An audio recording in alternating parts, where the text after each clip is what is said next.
the service department at Power Key right now. I'm with my Eric, and Eric, a lot of people are wondering.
Sports it is with March Madness, the Sweet 16 kicking off here in about an hour, and it's opening day in the majors. Checking the scoreboard, bottom of the eighth in Chicago. Tigers lead the White Sox 1-0. Twins on top of the Royals in Kansas City, top of the eighth, 2-1.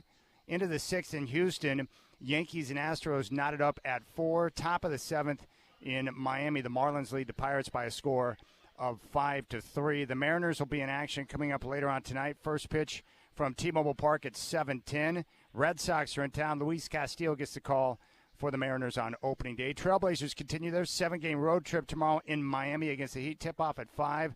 Live here in your home of the Blazers, 620 Rip City Radio. I'll have game day starting at 2:30. March Madness will kick off coming up at 4:09. First game is Clemson and Arizona, the 2-6 matchup in the West. Tip-off at 4:09 on CBS.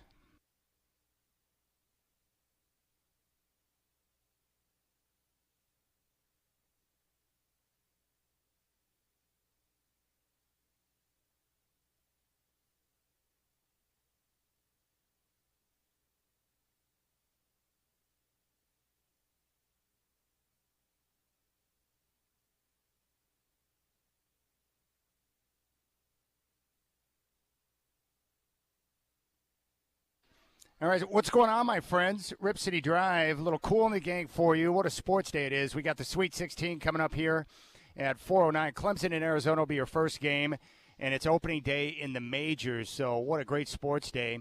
And I'm here at Spirit Mountain Casino, the Northwest premier entertainment destination. Coming up tonight from 6 until 8, we've got the payback drawings. We'll have 10 winners to receive $1,000 in cash. So I am basically the Bob Barker of Spirit Mountain, and I've been coming down for years now, over a decade, and I host all of their drawings. So I'm down here right now in the sports book. Every single screen in every single direction has a baseball game on right now, and then coming up here in about an hour, they'll flip some of the screens over to the basketball with March Madness continuing. Brandon Lang, handicapper, is going to join us coming up here, I would say, in about 20 minutes, and we'll get his take on the March Madness games. And also I want to follow up with him with Shohei Ohtani, and then also get his take on this crazy story out of the NBA with Jonte Porter, the brother of Michael Porter Jr., who plays for the Nuggets. And I want to ask him, in the world of sport, what is a more concerning issue? The betting irregularities surrounding the Jonte Porter props, or this situation with Shohei Ohtani and his interpreter? So he's going to join us coming up in about 20 minutes. If you want to hit me up on my next, you'll find me there at Chad in Rip City, And if you want to jump on board, we have our YouTube stream rolling right now. You can go to youtube.com, pull up our homepage, Rip City Radio 620, and you'll find the live links to our local shows right there. The Trailblazers have a night off. They're back in action tomorrow as they continue the 7-game road trip.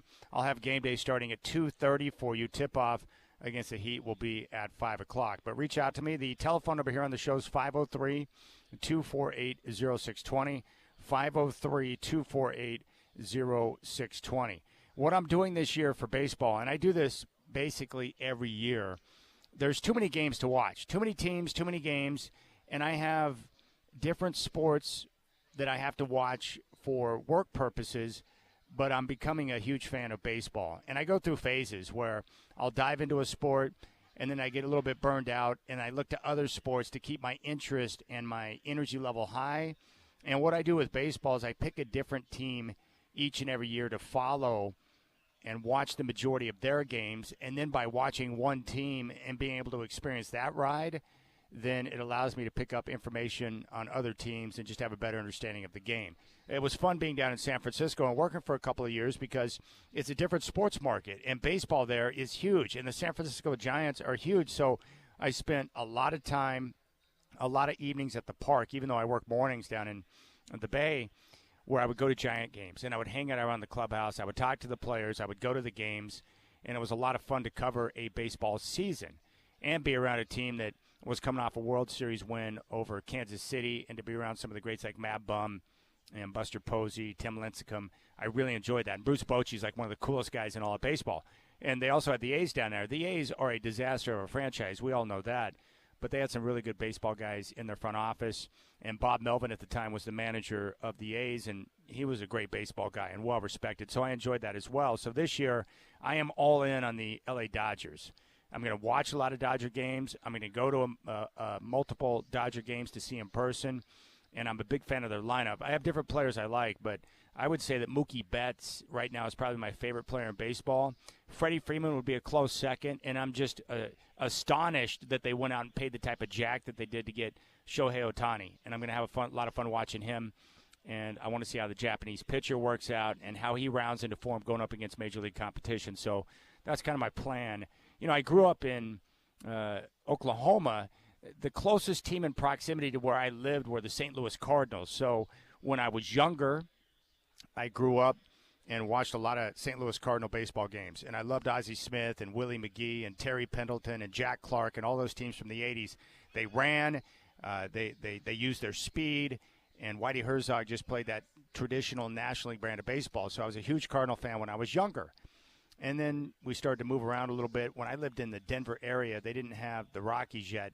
We moved, and the Rockies came into existence shortly after that. I was a huge fan of Derek Jeter and that core for Rivera and the Yankees and those teams. I enjoyed the Mariner teams with some of the studs of the past. Obviously, I love King Griffey Jr. I was a big Lou Piniella fan and still am. So I would follow those teams. But now, you know, I'm really into the Dodgers. And my daughter likes the Dodgers, and she likes some of their players. So I'm going to dive in and watch them this year, which is going to be nice.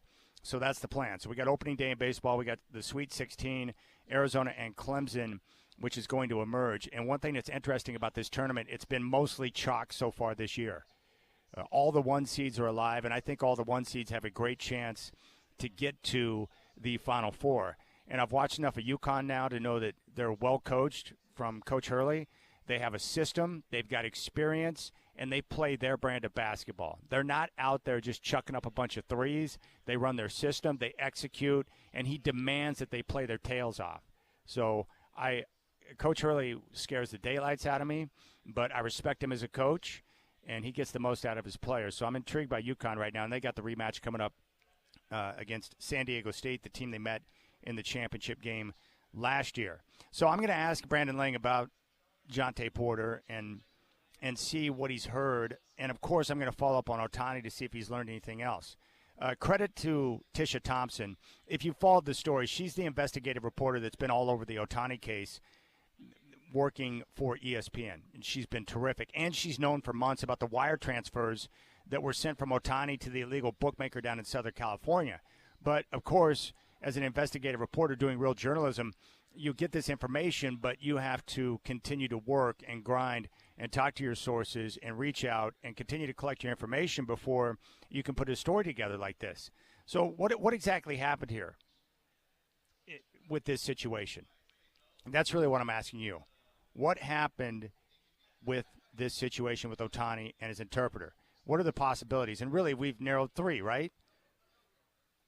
I mean, it could be that what happened is exactly what Ohtani and his team have said, that Ipe Mizuhara stole the money to pay off a $4.5 million bet. And by the way, the $4.5 million figure, according to Tisha Thompson, is at least $4.5 million. It could be more, but she doesn't know yet, and they're still working through the information. So it could be exactly what they says it is, that Mizuhara stole the money, that Ohtani had no knowledge of what was going on. He's never placed a sports bet, and he was stunned. That's a possibility. The other possibility here is it could be what Mizuhara first told Thompson, that he racked up a big debt with the bookmaker in Southern California, went to Ohtani. Ohtani was pissed but agreed to help and pay the debt and sent the payments himself. Then when Thompson went back to confirm the story and ask some follow-up questions, Ohtani's team discussed what was going on. Then they realized there were legal issues at play, and they pivoted and decided to make Mizuhara the fall guy to protect Ohtani. That's definitely a possibility. And I think the third possibility would be what? Ohtani is the man behind the bets, and he was using Mizuhara to place the bets to protect his name, and is using Mizuhara as the fall guy once his name was uncovered by the feds and then reported in the story from ESPN. And I think those are the 3 possibilities. And I don't know what happened. I have said, and I still believe, that with the story changing as quickly as it did, it's hard for me to believe that Mizuhara stole the money and that Ohtani had no idea until the story broke. That's just hard for me to buy. I like Ohtani, and I hope he's telling the truth. But here's the latest that's really troubling. According to Thompson, they have asked Ohtani's team on multiple occasions which law enforcement agency is investigating the accused theft of Mizuhara. And multiple times they have gotten no answer or no comment. So no information. They do not know which law enforcement agency, if there is one, is investigating the accused theft by his former interpreter, Ipe Mizuhara. I mean, isn't that a bit odd? If someone stole $4.5 million from you, wouldn't you immediately turn it over to the authorities to find out what happened and to get to the bottom of it and then take steps to make sure that it never happens again? Why would you be tight-lipped on that? Why is that suddenly a secret? Of course, it could be that you don't want an investigation into the theft because you know there was no actual theft that took place. That might explain the silence around that question. Hey, by the way, what agency did you go to alert them to the theft of $4.5 million, and who's investigating it? We have no comment. What? And the other issue here, of course, is the investigation is likely going to go on for a long time. And you're not going to get any real answers from Major League Baseball or Ohtani or his team, and this is going to play out. Because the interesting part here is that even though Shohei Ohtani's the big name here because he's a megastar, a global icon in the world of baseball, the feds don't care about Ohtani. He's like a little breadcrumb. They're focused on the much bigger item here, which is the illegal bookmaker. So there you have it. That's the latest. I don't know why they won't give up the answer on which agency would be investigating the theft, but it makes sense that if someone jacked $4.5 million from you, that you would want that investigated. You would turn it over to the authorities. You would seek help to be able to find out what happened and to make sure that it's not more widespread than what the original, piece uncovered. What if there's more? I mean, if someone stole from you in this situation, what if he's done it before? Wouldn't you want to uncover all of that? I mean, that's the way I see it. But, of course, if you're using him as the fall guy and he didn't actually steal the money, then you maybe don't want people digging around too deep into that situation. So that's the weird part. I don't know. I like Ohtani, and I enjoy watching him play baseball, so I want him to be available. I don't want them to Pete Rose Ohtani, and then we don't get to watch him play baseball. That's where I'm at. I need the entertainment, but that's the weird part. Those are the questions I have. So when we come back, Brandon Lang, world-renowned handicapper, is going to join us, and we'll get his take on the situation. We'll also get his best bets for the Sweet 16 in the NCAA tournament, which is going to launch here at about 4:09. I'm Chad Doing. I'm live from Spirit Mountain Casino today. Appreciate your time here on your home of the Blazers, 620 Rip City Radio.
All right, he's 26, 6-2, lifetime pick in the Super Bowl. The movie, Two for the Money, played by Matthew McConaughey, is all about his life.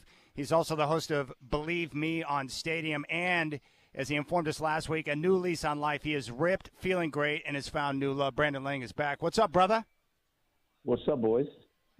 Dude, it's so great to talk with you. So many things. We'll get to the Sweet 16 in a moment, but I wanted to ask you about this because last week you gave us a story about your buddy who had played golf with the bookmaker Boyer down in Southern California, and he confirmed that it was Ohtani who was placing bets on soccer. What's the latest that you've heard on this story now that things continue to unfold? No, it's the same. It's funny when you lie. Stories always change. When you're telling the truth, the story remains exactly as first reported. So, as everyone tries to get their arms around exactly what's going on in Ohtani's camp, you have to change stories. And now he stole this, and then this, because when you're trying to spin something that's not true, you're going to make mistakes. If you ever watch Forensic Files or these shows Snap, where people kill people, they're always going to get caught because you're going to make mistakes. You can't get away with something like this. You can't. A footprint, a cigarette butt, a piece of, one guy broke in, would have got away scot-clean. He decided to stop and drink a glass of water on his way out. Lady could have got away with murdering her husband, but when she went through the grocery store with the products that she bought, she scanned her little grocery store card to save $3. I remember that one. Yes. Yes. So it's these little things that people do. So as I understand it, no, Ohtani never made the bets. The interpreter put the bets in for him.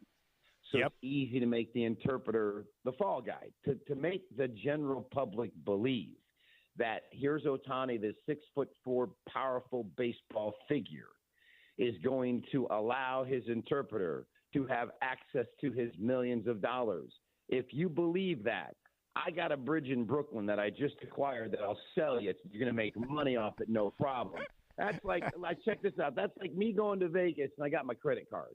And I get drunk and I go on a bender and I get hooks up to the room and I charge $4,000 on my card. And the next day I call American Express and go, listen, somebody stole my card and I couldn't remember my passcode for my card, so I wrote it on the back. So they must have got into the bank and took money and that's what happened. So you mean to tell me, Mr. Lang, that you couldn't remember your 4-digit passcode when you withdraw money, so you wrote it on the back of your card? Yeah, because I just can't remember stuff like that. Einstein couldn't remember his home address or his home phone number. So, that makes sense, right? That's what they're trying to make us believe, that Ohtani didn't make one single bet. This guy stole $4, $5, $6, $7, $8, $9 million. It's, listen, the cover-up, when you're trying – my mom taught me something at a very young age.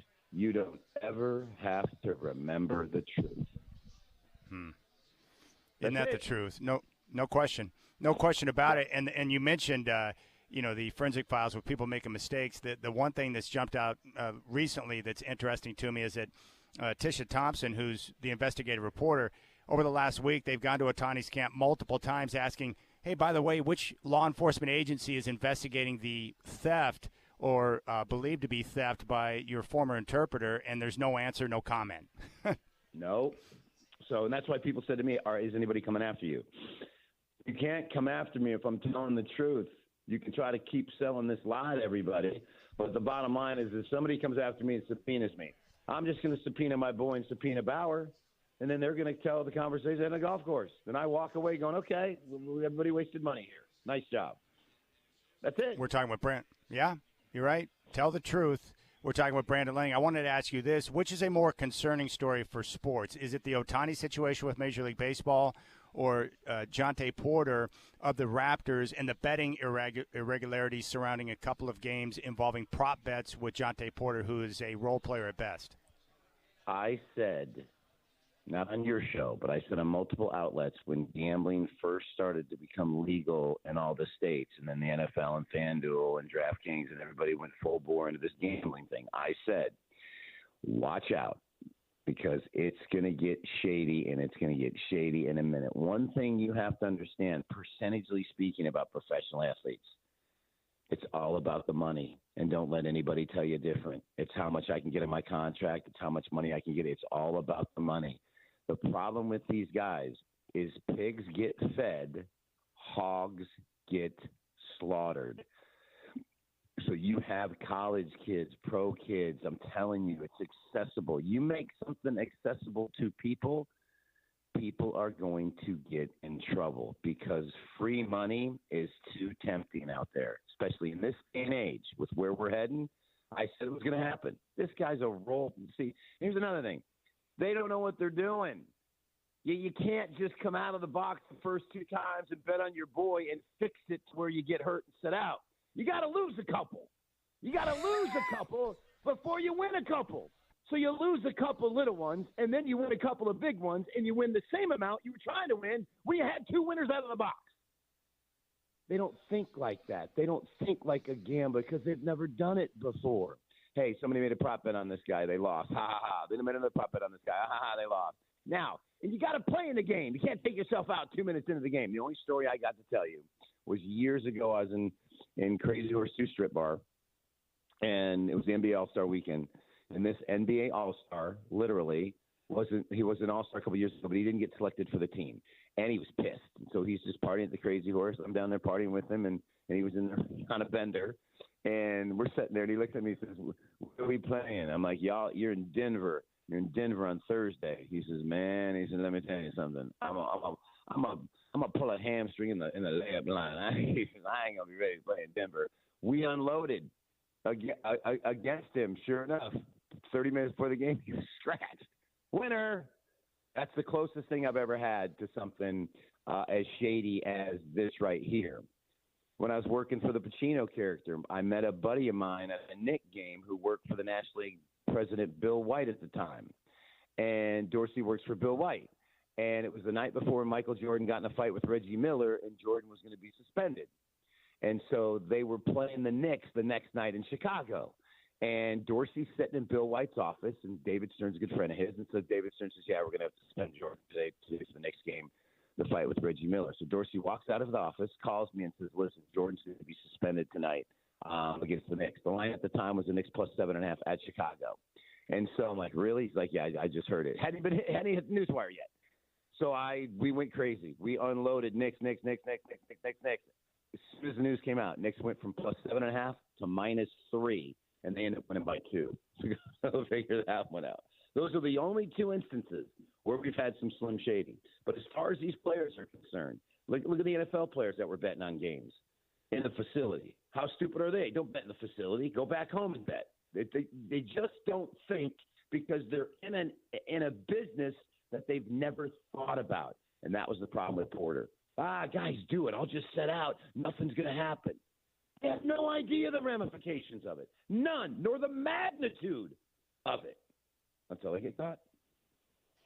Wow, Brandon Lang here on the Rip City Drive. All right, last week you were basically on fire. You gave us Gonzaga, and they got the job done. You had Oregon, and then it took ungodly circumstances with Shellstad going out and a missed free throw, but Oregon was in control. No, hold on. Dana Altman, sitting in his house a couple weeks from now, is going to torment himself for the rest of his life because he had one timeout left at 64-62 with 27 seconds to go. This is the most important possession of his life. Call timeout. Get your 5 best free throw shooters in the game. Make sure you have a veteran taking the ball out, and make sure you set an exact play to get Cousinard open. What did he do? Let me put a freshman to take the ball. I had Oregon big on Saturday. Let me have a freshman take the ball out and let that dumb you-know-what throw it to the center, who's the worst free throw shooter on the team. There we go. There's brilliant. Hey, Dana, great job. Dana, great job. Clang, 2-pointer, see you wouldn't want to be you. That's what I want. I want my head coach putting a freshman taking the ball out in the most critical possession of the game. And then afterwards, in the press conference, Dana says, we just made some critical mistakes. No, Dana. There's no we. There's me. I made some critical mistakes, Dana. Nice job. Dana, let me ask you a question. Did you use a timeout? I'm still pissed. Can you tell? All right, we got 4 games tonight, 4 games tomorrow. What are you looking at in the Sweet 16? I just think you got to ride UConn. I know it's a big number, but a team that's won 8 straight tournament games, all by double digits, and they've covered 8 straight tournament games, you just got to ride them. You just do. I'm sorry. And I just listen. Alabama's had a nice draw. College of Charleston, Grand Canyon. Do we forget that this team gave up 117 points at Kentucky less than a month ago? Do we forget that this team gave up 105 at Florida? Now, they gave up 105 at Florida. Then they beat Arkansas at home in overtime as a 15.5-point favorite. Now, what do you think Oates did? Make some adjustments. Guys, we got to lock down. We're playing Florida to start the SEC tournament. They scored 105 on us. Guys, let's make a good effort here. Let's do a good job here. Let's lock down. They gave up 102. North Carolina blows them out. It's opening day in Major League Baseball. Do you like getting down on baseball at all, Brandon? No, I watched the first week. I'll go through the pitching rotations one time. Because basically, pitchers are on pitch counts. They'll go 5 innings, 6 innings, and it goes in the bullpen. Good luck with that. I'll watch the first week and watch all 5 pitchers go through the rotation once, and I'll jump in week 2. What is the key to handicapping March Madness? I mean, seriously, you've been doing it for a long time, and I know a lot of people that like to get down on the action. But what is the key? What are you looking for? Dogs in rounds 1 and 2, favorites in rounds 3 and 4. It's a constant trend. Chalk covered 6 of 8 on Saturday, and I think Chalk covered, I believe it was 6 of 8 on Sunday. It was crazy. It was just a chalk weekend. You had. It was mostly chalk. Yeah. It was mostly chalk. Let me see real quick. It's on air. Purdue, chalk winner. Duke, chalk winner. Clemson was the one dog that covered. Alabama, chalk covered. Texas A&M was a dog. Chalk, UConn. Chalk, San Diego State. So chalk went 6 of 8 on Saturday, 6 of 8 on Sunday. It's only 2 dogs covered each day. But in the first 2 rounds, dogs paid out, I believe, over 70%. So wow. Just do that. Just remember, next year, dogs Thursday, Friday, favorite Saturday, Sunday. All right, Brandon. You're the man, dude. I love your insight on this stuff with Jonte Porter and Shohei Ohtani. It's awesome. Awesome. Well, it's the truth. You can't have guys betting on sports and prop bets unless they consult someone like me to say, guys, listen to me. Hey, we can call that guy Brandon Lang. We're going to do this. Let's see what he thinks. Hey, B. Lang, this is Porter. Porter's best friend. He plays in the NBA. We're thinking of fixing a prop bet where he gets over under this. Guys, lose the first 2. Have people bet, lose the first 2. Everybody will say you don't know what you're doing, and then win the third one and go big on the third one. And he can't sit out. He's got to play, but he's got to play dumb. All right, guys, good luck. Don't get busted. That's it. Simple as that. So is the best thing to do for these sports leagues, like if it's true and Porter's guilty, do you just lifetime ban to send the message that, hey, we can't let this go down? How do the leagues prevent more of these type of things from happening? It's a lifetime ban. He basically fixed a game. He fixed it. He went in and said, I don't feel well, or whatever the excuse was. He fixed the game for people to profit. That's done. Crazy. I'll be shocked if it's not a lifetime ban, because that's what it was. No matter how you try to slice it or sell it, he said, bet on this, and I will make sure it wins. Well, he sure as hell did, didn't he? Oh, boy. All right. Brandon Lang, the legend here on the show. Brandon, appreciate the time, buddy. We'll catch up soon, and enjoy the games. Got it, bud. Thank you. There you go, Brandon Lang. 503-248-0620 is your telephone number. Oh, Jonte Porter is a moron. He's going to get lifetime banned. Goodbye. And that's how you have to do it to make sure that, because it goes back to what I was saying the other day, what you don't want with these gambling companies now and everyone having access to gambling is that you cannot have any of your players betting on games they're involved in or the league that they're playing in, because you don't want the idea that the game is being manipulated in any way, shape, or form, because once you do, the integrity of the game is gone, and then people will think it's a farce, like wrestling, and then you're done. Then you are screwed. Let's go out to Sean and Sandy, who's joining us here on the show. Sean, appreciate the phone call. What's on your mind? Yeah, I like to talk about gambling. Well, And, one second. Before Hey, Sean, before we get to the gambling, talk to me about the pork that you've got on your grill right now, man. What type of feast are you fixing up? I just flipped over those tenderloins, brother. Yeah, I got this couple pork tenderloins on the smoker, and just got them nice, and they're doing their thing. They're pretty much done. I just flipped them over and turned it up a little bit just to get a little char on them.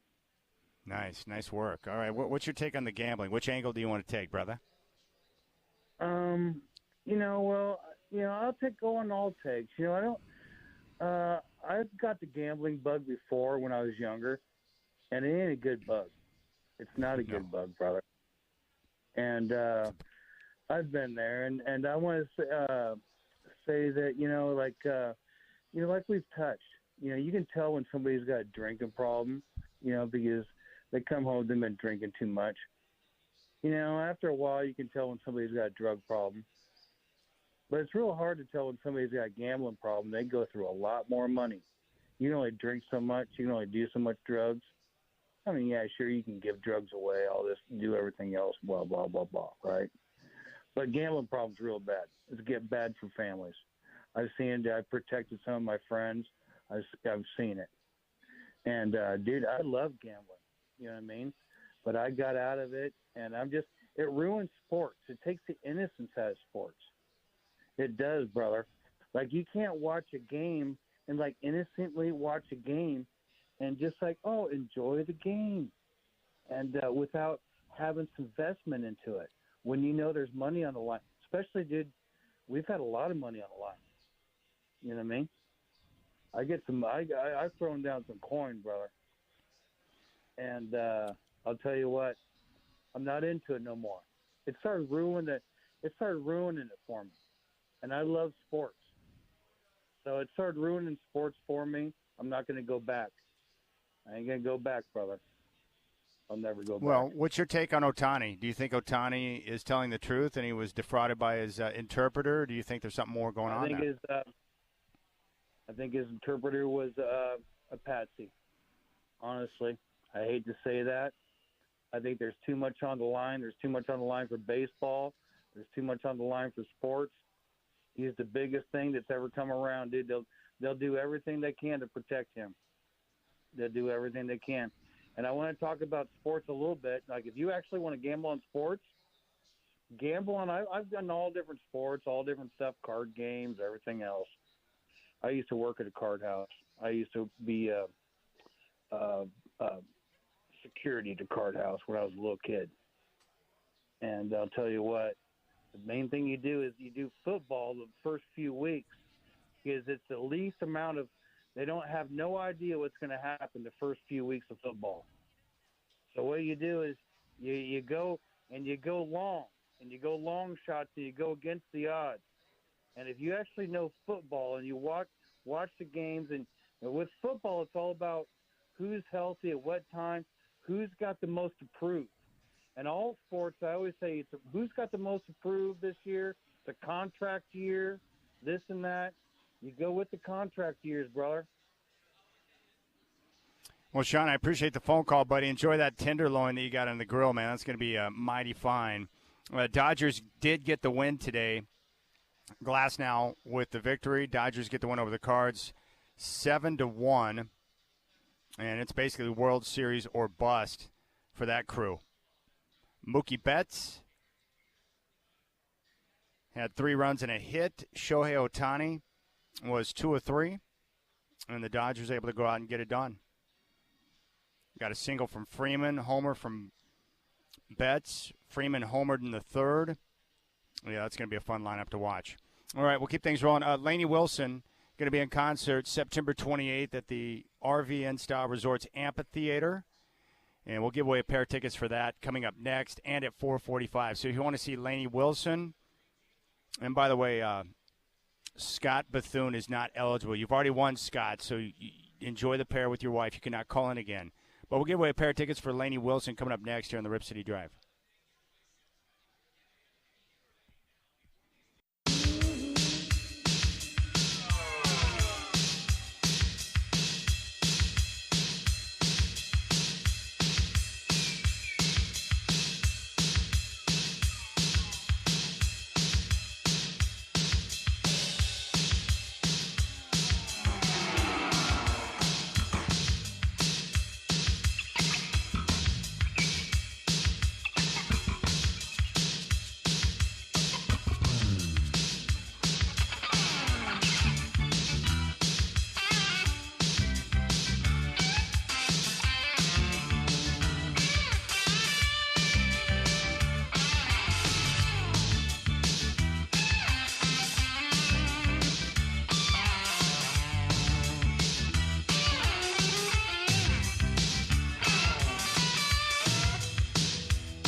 Hey, Shaq, are you playing Warrant Cherry Pie? I think this is Cherry Pie from Warrant here. Appreciate that. The video highly inappropriate. Oh, no, this is 17. This would be Winger. Yeah, Stewart's favorite band.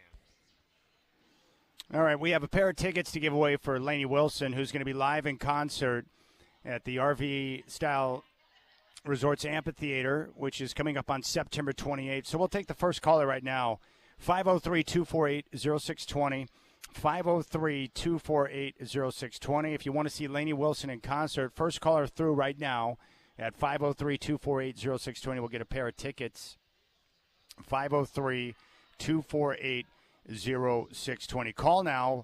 First caller through will get a pair of tickets for Lainey Wilson at the RVN Style Resorts Amphitheater coming up on September 28th. 503-248-0620 is your telephone number. Call now, and we'll give away another pair coming up at 4:45. I think I have figured out and I have settled on what I think is going to happen in the NFL draft. I'll get to that coming up at 4:20. Gilbert Arenas sharing his thoughts on why Dame and Giannis are not clicking right now. And we obviously know they've got issues, maybe with Doc Rivers, but they're still trying to figure things out defensively, although they've shown some signs of improvement. But the big issue is late in games. Who's going to be the guy to get the shots? Who's going to be the one to handle the rock? Is it going to be Giannis? Will it be Dame? Who's going to be the clutch shot maker? Is it Dame or Giannis? Or how do you fit in Chris Middleton? Or what about Lopez? Like they're still trying to figure out their identity and how to handle those type of situations. And unfortunately, they're running out of time because the playoffs are right around the corner. And they've got to figure it out with Boston in the Eastern Conference. And those two teams, Celtics and Bucks, likely on a collision course for the Eastern Conference Finals. So we'll hear from Gilbert Arenas coming up at 4. And then I want to talk NFL draft. And I also want to talk about Caleb Williams and all the outrage to his fingernail polish and his pink phone cover that was shown on social media. He was caught on camera at the USC women's basketball game with a pink phone, and he's got the fingernail polish. You know, he's a different type of dude, but he's a flat-out baller. So I want to talk about that, but I'm convinced that we're going to have 4 quarterbacks that will go in the top 6. But now I think it's changed just a little bit, and I think I have a pretty good idea of what may happen with Bo Nix as well. So we'll get to that coming up at 4:20. I do want to play a couple of clips from you from the world of the NFL. One of those teams that's picking up there near the top will be the Washington Commanders, who have the number 2 pick. Chicago, courtesy of their deal with Carolina, will have the number 1 pick. Washington at number 2, New England at number 3. And according to Dan Quinn, they have no idea what's going to happen. If somebody thinks they know, you'll have to fill me in because Adam and I, we're not there yet. And so once we get, that's okay. Once we do, but let's go through the whole thing. And that's actually a really fun part of this, to make sure that you don't rush it. You know, for us, all these picks, like, we're going to add a lot of really good players at a lot of positions. So I know quarterback gets a lot of the attention, and like as it should, it's the story here and everywhere. But there's a lot of players. And the team has been set up in a good space, you know, with a lot of picks for this year's draft. So that'll be one of the storylines, but it won't be the storyline. All right, thanks, Dan. That's coach speak right there. They know exactly what they're going to do. They're not going to have access to Caleb Williams, so the question is, which quarterback are they going to take at number 2? And it would appear that Jaden Daniels is going to be that guy. I know we've heard talk about potentially J.J. McCarthy or maybe Drake May, but let's just be honest. They've got a brand-new team. They've got a ton of draft capital and a ton of cap space. So they've got the ability to go out there and really shape the team in the image of their new coach and the new owner and the way they want to do things. But their offensive coordinator is Cliff Kingsbury, and they run the air raid offense. And if you look at the quarterbacks that have run that offense and you look at the way that Cliff Kingsbury likes to run his system, what quarterback after Caleb Williams is the best fit for that system? It's Jaden Daniels. So I think Jaden Daniels will go number 2. I think that's going to be the pick, and I think that's the decision they're going to make. And I understand they've got to do their due diligence and go through all the players because they have many more picks. But when we talk about Washington or Dan Quinn, we're talking about pick number 2 and which quarterback they're going to take. There's no doubt they're taking a quarterback. I think it's going to be Jaden Daniels based on who their offensive coordinator is. Also, Mike McCarthy, kind of a lamed-up coach right now for the Dallas Cowboys, apparently feels very blessed to be the head coach of the Dallas Cowboys. Let's listen in on Coach McCarthy. I know this has always been my approach because make no bones about it. I am extremely blessed to be here. I'm very much engaged where my feet are, and the opportunities I've had personally, I'm very blessed. So I never lose sight of that. So that's always been my big picture approach. And now when I look at the younger coaches, I worry more about them than I do about myself because I know where I am in my career. But the reality of it is, if you don't take the same approach every year, you're really looking at it the wrong way. So your financial structure should not, deter from your approach to the season. Is it just me, or does that not sound like a guy that knows he's going to be fired after the upcoming season? Here's the truth on Mike McCarthy. Number one, he's lucky he didn't get his ass fired after they got blown out by the Green Bay Packers in the wild card round. The Dallas Cowboys underachieved in the playoffs. They were not prepared for that game, and they got lit up by Jordan Love. It was an embarrassing performance. Dak Prescott didn't get the job done. Their defense was trash. And I'm surprised that Dan Quinn was able to parlay that performance as a defensive coordinator in that wild card game into a head coaching gig. I mean, that's hard to overcome. But that was an embarrassment. And I think Jerry Jones made the mistake by holding on and latching on to Mike McCarthy for one more year. What he should have done was fire McCarthy and bring in Bill Belichick or one of the top coaches who were available to come in and run the show. That's what he should have done. But he didn't, and now he's going to pay the price because Mike McCarthy, while he's a good coach, he's not a great coach, and he's still got Dak Prescott as his quarterback, and the Cowboys will fall short again. They're not going to win the championship, and here we are 3 decades from their last championship. So I like Jerry a lot, and I want Jerry to have success because I like him. And I like owners that want to win and are willing to spend, do whatever it takes to win, but he's shown too much loyalty. Mike McCarthy is not going to get it done for you. And when you take a look around the conference at some of the other coaches and who you're going up against, you got to be better than that. So when I hear McCarthy talk, I'm like, lame duck coach, he's going to be fired because and I know the Cowboys are not going to get over this upcoming season, especially when it gets to the postseason. So it's unfortunate that Jerry's wasting another year of his precious life on a coach that's not going to be able to get it done. All right, we'll come back. We'll hear from Gilbert Arenas, and then I want to get to the draft and talk about Caleb Williams. I am stunned at how many people love hating on Caleb Williams when he's one of the best draft prospects at that position in history. You got the Rip City Drive with Chad Doing.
All right, it's now 4 o'clock, Chad, here. What a great day in sports. Opening day in the majors and Sweet 16, which is getting ready to tip off.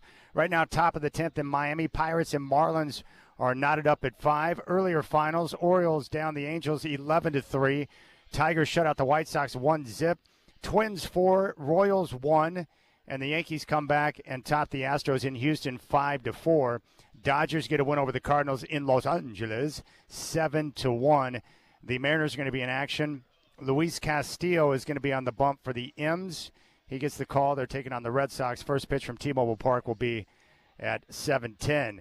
In college basketball, Sweet 16 will tip off here in 10 minutes on CBS. Clemson and Arizona, the 2-6 matchup in the Sweet 16, followed by San Diego State and UConn, Alabama, North Carolina, and Illinois and Iowa State. The Trailblazers continue their 7-game road trip tomorrow in Miami against the Heat. Tip-off at 5:11. Game day starting at 2:30.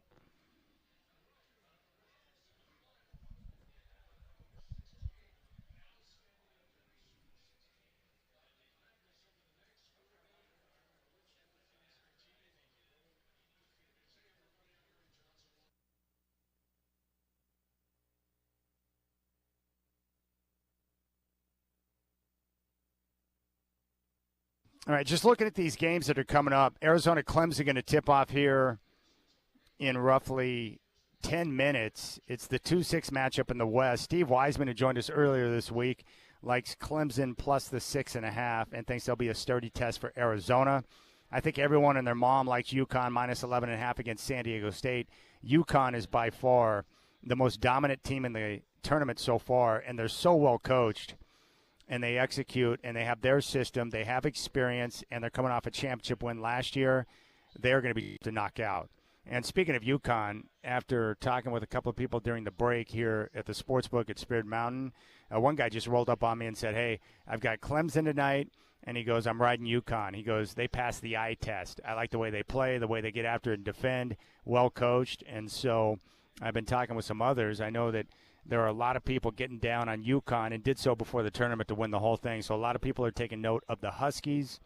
And based on what I can tell, Spirit Mountain is going to be rooting against UConn in their bid to repeat as champions. Alabama, North Carolina, Steve liked UNC. Alabama has defense issues, and the Tar Heels should be able to run up the score. And this game coming up after 7 on TBS and True TV, Illinois and Iowa State, the 3-2 matchup in the East region. That is a physical, old-school, backyard brawl type of a basketball game. So it could get a little bit ugly. And Brandon Lang joined us, was very upset at Dana Altman for not using that timeout late in the game and making sure you had the right people in the right places to make sure the ball got into the hands of the right shooter to go to the foul line. But instead you had a freshman inbound the ball. It goes to your big man, Clank, and then Creighton's able to get the tie and force overtime and game over. And no Shellstad. Not a good situation. I do want to touch on this. We'll get to the draft coming up here at 4:20. I want to talk quarterbacks and Caleb Williams, and I think I know how things are going to shake out now based on the people I've spoken with. And so I'm excited about the draft because you have so many great quarterbacks. And Bo Nix and where he's going to end up, and Michael Penix and where he might end up. But especially at the top, you're going to have quarterbacks, probably 4 going the top 6. And you could have 4 going the first 4 picks, which is most likely. And I don't think that's ever happened before in the NFL draft. But let's talk a little basketball. I don't know where you stand on this. I would imagine some of you are the same. But, in a season where the Trailblazers are going to be, once again, a non-factor come playoff time, I have to find other rooting interests. And I have a lot of teams in the NBA that I just despise and refuse to pull for no matter what. So it makes it very difficult for me, like with the Lakers and LeBron, anyone but that team winning a championship. And I don't think they have a chance to win the title, but it would make me sick to my stomach to see LeBron get back to the NBA Finals. I don't need that. And most of you as Trailblazer fans do not want the Lakers and all of their fake fans in their Crown Royal bags showing up at various arenas to root on their team as they pursue another championship. So I'm not down with the Lakers. The Warriors are really a non-factor. They're probably going to make the playoffs, but they'll be in the play-in. I just don't know what type of damage they can do if they face up with Denver or a Minnesota or an Oklahoma City in round number 1. It's interesting to me. We talk about Minnesota and Oklahoma City who have had great regular seasons, both a half game back of Denver for the top spot in the West. How are they going to do playoff time? And if they faced up against the Lakers or the Warriors, who have more playoff experience but aren't as good of teams this year, how would Minnesota and Oklahoma City fare against those two teams? That is fascinating to me. Golden State and L.A. Not great, but they have playoff experience, and they might be facing up with Minnesota or Oklahoma City in the first round. So Denver, I think, is the best team, and they're going to win the championship. I'm not a Nuggets fan, but I do respect Jokic and enjoy watching him play, and I respect Michael Malone, even though I don't really care for him too much. I like the way he's able to get on his guys. So I think Denver, whether you like it or not, they're going to be there and be a major factor in recent NBA Finals. I like Minnesota. I think Oklahoma City's young talent is terrific. Shai Gilgeous-Alexander is one of my favorite players to watch in the league. The Clippers, it's really weird. Now that Doc Rivers is not coaching them, they don't bother me as much. I like watching Kawhi and Paul George play because they're so good as two-way players. I respect James Harden for embracing his role. He's been a good player this year. And I like Tyronn Lue. I think he's a good coach. He's proven to be a good coach. I thought early in his career, I'm like, this guy's a fraud. He's just being carried by LeBron. But he's proven to be a pretty darn good coach. New Orleans is interesting to me because I'm down with CJ. I just like watching Zion play because he's so explosive. And I think they can create issues for teams. And then the rest of the bunch. I don't think Dallas is a legitimate contender. Phoenix, I think, is good but not great. I don't think they'll factor into it. And the rest of the teams, Sacramento, LA, and Golden State. So if you look at the Eastern Conference, I don't care about the East except for one team, Milwaukee, and that's because I'm down with Dame and I like Giannis. But the problem is with Milwaukee, Boston is so far out in front, 11 games in front at 57-15, and they've been dominant throughout the course of the year, and they're playing very well. The Celtics are going to the Eastern Conference Finals. The question is, can the Bucks get out of their own way and be able to meet the Celtics there so we can have that showdown? I hope so. But the issues with Milwaukee, they're still trying to figure things out defensively. They've shown some improvement under Doc, but they still have a long way to go. And the problem is, late in games, they really don't have that formula figured out about who's going to handle the rock, who's going to take the shot, how do they get Giannis, Dame, and Middleton, all the guys involved. But Gilbert Arenas, former NBA stud, shared his thoughts on why it's not clicking yet with Dame and Giannis.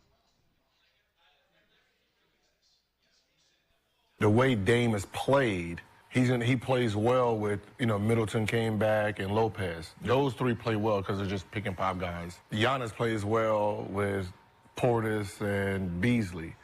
So depending on who's playing well, who has the ball, depending on who you shutting out, I don't think they know all six know how to play well together. As a coach, you have to recognize that there's Bloods and Crips going on in this goddamn group because he only want to pass it to him and him. He only want to pass it to him and him. And if he has the ball, these two are pointless now.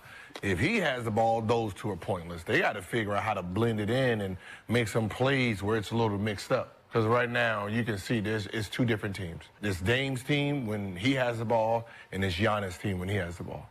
Yeah, it's a problem. How do they find a way to blend it together so that by the time they reach the Eastern Conference Finals, they're going to be able to make some noise and compete against Boston? Maybe they won't be able to get it done this year, and maybe it will take another season to figure things out, and they can start to gel before they really become a major factor. Because I've seen that before in the playoffs. I mean, you've been watching this game a long time like I have. You understand that, sometimes you put a team together, and most times it doesn't work out in that very first year. Even the Miami Heat, the Heatles, when they were formed with Wade, Bosh, and LeBron, they didn't even win the championship in their first year. They got knocked out by Dallas. And they were able to figure it out, but it took them some time to really kind of lock into what they do best. But in the Eastern Conference, like Boston, obviously the best. Milwaukee is second. The Knicks are third, 2 games back. But I do not think the Knicks, Cavs, Magic, or Pacers are a legitimate contender in the Eastern Conference. Everyone's scared of Miami because of Eric Spoelstra, and rightfully so. And we'll see how that shakes out. But you could potentially have a Milwaukee-Miami matchup in the first round. Normally I think coaching or the idea of a coaching matchup is overblown, but it's not overblown when it's Eric Spoelstra because he's the best in the game. And the problem is when you give Eric Spoelstra extra time, like over the course of a 7-game series, and you have the extra days before the series or before the playoffs begin to prepare, and he's matched up against a guy like Doc or anyone else, he's going to have an advantage. He's going to be able to outsmart you, outthink you because he understands the game so well, and he's great at game planning. And he's got some, seasoned veteran guys who know how to get the job done. So, I don't know. I want Dame to get to the finals. That's what I'm going to pull for. That's what I'm going to root for. But if I had to guess right now, they're not going to be able to get it done. But when you have Giannis, that's a great starting point. So even when you're working through issues or trying to figure out how to blend it all together, like Arenas talked about, when you have Giannis, it does make things a lot easier because next to Jokic, he's the best player in the world. And if you wanted to argue and say that he's better than Jokic, fine. I don't have an issue with that. That's how good he is. And when you have that player, you should be able to figure things out. Or you should be able to at least blend it together well enough to where he and Dame can have great success. So that's where we're at. See, this is what sucks. When your own team or when your own basketball team is not good, then you have to find other teams or players to pull for. And that's really what the NBA has been for me for a long time. Like, I have my teams. Like, I love the Trailblazers, but I have always had players that I find and cheer for and pull for. I was a big fan of Dominique Wilkins. I loved MJ. I was a big Kobe fan. Isaiah Thomas when he was with the Pistons. In the Bad Boys, I loved watching Isaiah play basketball. The Denver Nuggets when they had Alex English, Michael Adams, and Fat Lever. So I've always had different guys around the league that I enjoy watching. Some of the young guys right now, I hate to admit it, but, I like watching Chet Holmgren play. I was wrong about him. I thought he was going to be a bum, and he looks great right now. I enjoy watching him play. Shai Gilgeous-Alexander, another young player that's terrific. I love watching Paolo Banchero play for the Magic. I think Banchero is, one of those guys, not the size of a Jokic, but a lot of times he'll handle the rock and, initiate the offense. I like guys that can do a little bit of everything. And even the Clippers this year, I'm not a big James Harden fan, but don't you respect a guy that embraces his role and is like, you know what, you need me to be a point guard and facilitate, I can do that. And I'm going to do that. And no one thought it would work, and because he's embraced his role, he's been able to make things happen. And I think, too, when I see guys in person or live, like at Moda Center, like seeing Jaylen Brown and Jason Tatum in person and how physical they are and how skilled they are and how much they each have bought into the team concept and what Coach Mazzulla is trying to do, I respect it. Because you see enough guys trying to do their own thing and thinking they know best or whatever, and you have these disjointed teams. I like it when guys buy in and adjust their game to best fit their team because that's what it takes to win a championship. You got to be willing to buy in, and you got to be willing to sacrifice and adjust to some level to be able to make things happen. And that's kind of how I see it. So we'll see. I'm going to pull for Milwaukee to win the championship, but I don't think that's going to happen. I think Denver, barring injury, is going to win the title. And I watched that game last night, man. The Suns look good, and the Nuggets without Jamal Murray just didn't have quite enough. But the Suns, they were executing, hitting big shots. And, man, when Kevin Durant's on and he's a shot maker, he's unguardable. He's got the fadeaway. He's got the mid-range. He can shoot from three. He is one of the most talented offensive players I've ever seen. I'm not a big fan of KD because I think he's got the rabbit ears, and that's weird to me. But the guy can flat-out ball. All right, we'll come back, and when we do, we're going to talk Caleb Williams, pink phones, fingernail polish, and the top of the NFL draft, and where Bo Nix is likely going to end up in his first year in the NFL. All right, you can reach out to me. You'll find me on X, at Chad and Rip City. Telephone number 503-248-0620. You got the Rip City Drive.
Right, NFL draft is coming up in basically a month. It's April 25th. That will be the first night, and I can't wait because we have so many great quarterbacks that are going to be in the draft. So I want to talk about, the quarterbacks at the top. But the first thing I want to talk about is Caleb Williams. He's been making a lot of headlines, and most of it is probably social media outrage, which, of course, is not real life because there are a lot of losers on social media who make a big deal out of nothing. But it's interesting to me that Caleb Williams is drawing a lot of attention, not for his quarterback play or his playmaking ability or how great he was at Oklahoma and USC, but because he was caught on camera at a USC women's basketball game with a pink phone cover and, of course, his fingernail polish. And I got to tell you what, I couldn't care less about what color phone cover Caleb Williams has. I don't care if he decides he wants to wear fingernail polish, and I don't care if he wears fingernail polish with different words to communicate to the opponents he's facing on Saturday or Sunday. Couldn't care less. What do I care most about? What the guy does when he lines up on the field. Can he deliver the football on time and on target? Will he be a big-time playmaker? Is he going to be a difference maker on third down like all great quarterbacks are? And is he going to be able to win games and eventually lead my team to a championship? Outside of that, does it matter? And if a guy decides to wear fingernail polish or have a pink phone cover, is that going to impact the way he plays football or the way he commands a huddle? Do you question his character because of that? I just don't think any of that crap matters, right? What matters is, can you process at a high level? Can you get rid of the football quickly? And when you do, can you deliver it on target? Outside of that, does it matter? I mean, quarterbacks, I guess off the field, if you do all of the physical things the right way and you're able to win, what am I looking for from my quarterback off the field? I want a guy that can be the face of the franchise, who can communicate with teammates and be able to bring guys together.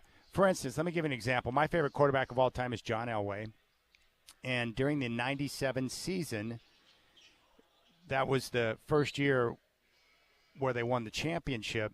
They had some adversity that they hit during the course of the season. They lost a tough game at Kansas City, and they lost back-to-back road games against the Steelers and 49ers, and as a result, they ended up being a wild card team instead of having home field advantage. And if you remember the Monday Night Football game, they had that situation with Bill Romanowski when he spit on J.J. Stokes, and it was caught on camera. And that created a divide in the locker room. There were black players on the team who were really ticked off at Romanowski. There were other players on the team ticked off at Romanowski. There were some guys who had Romanowski's back, but it was creating division at the end of the season as they're supposed to be getting ready for the postseason, and that was creating a divide. So what John Elway did as the quarterback, as the leader of the team, he called a team meeting, no coaches, no support staff, just Elway demanding that his teammates join him for a team meeting behind closed doors. And he created an environment where everyone was able to share their thoughts and speak their mind and air everything out in regards to Romanowski's actions. And then after that was done, he addressed the team and said, okay, is there anything else? We have to put this behind us and move forward. He didn't talk about it publicly.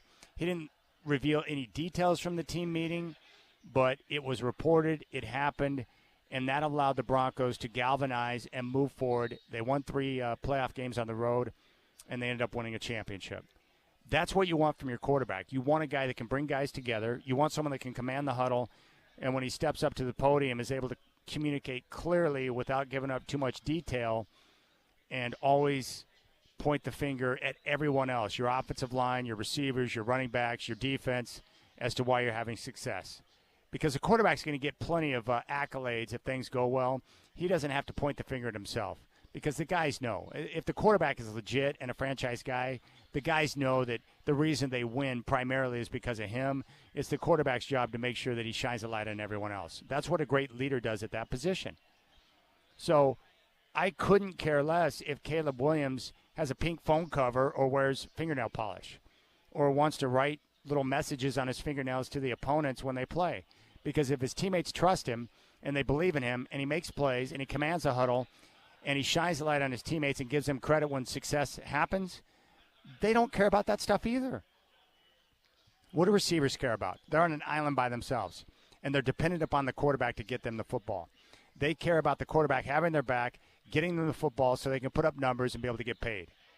The offensive line wants the quarterback, to get rid of the football on time so that they can protect better. I mean, that's how it works, right? So that's what matters the most to me. Like Baker Mayfield. I don't care if he grabs his crotch or tells people to bleep off. Can you make plays and help us win games? And we've seen with Baker Mayfield the maturity over the course of time. But with Caleb Williams, I know what everyone tells me, but every time I hear him talk, and I had a chance to speak with him face-to-face at Pac-12 Media Days this year, I just think he's a guy focused on being the best quarterback he can. I don't even care about his dad and some of the things that his dad has said. It doesn't matter. It's all about Caleb Williams and what he can do and the way he's going to handle himself. I mean, for me, I get my fingernails painted sometimes. I do my toenails, too. I'll take my daughter to get the manicure and pedicure, and sometimes she wants me to go with her. And she thinks it's fun to pick out the colors that I have on my nails. And I do it. It doesn't matter. I just do it because she wants me to do it. So I do it with her, and it's fun. I also, I have this awesome razor that can be used all over the body. I shave everything. I don't like armpit hair. I don't like chest hair. I don't like hair. I got this little patch on my lower back. I get rid of it all. Does that make me a freak or a weirdo or incapable of doing my job? Well, of course not. Because what it comes down to is, can you make plays, how you deal with people, and can you be a leader of men in that locker room? And that's really all that matters. And I think what it could be out here, too, we live in this Northwest bubble, so there's a lot of Pac-12 fans, especially Duck fans. And I think there's a lot of people out here that hate USC, and I understand that. And so I think as a result, the USC hate causes people to say things or view Caleb Williams in a way that's, a little bit different, because he is a different bit of a personality and the way he carries himself. I don't even care about him crying with his mom after a game. That doesn't matter to me. I mean, it happens. It's an emotional game. Sometimes you're going to break down, whatever. But can he make plays? Can he be a leader of men? And that's all that matters. So I couldn't care less about the phone cover, couldn't care less about the fingernail polish. I just know the guy can ball, and I think he's going to be an awesome NFL quarterback. And there's no doubt the Bears are taking him. Of course they are. He's the best prospect in the draft. You take Caleb Williams because he's going to transform your franchise. And finally, for the first time since Sid Luckman, they can have a quarterback they can look to.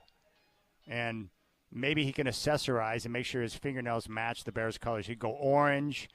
He could go black. He could go black and orange. But just go out there and get the job done and make plays. And your teammates are going to support you and play for you, and that's all that matters.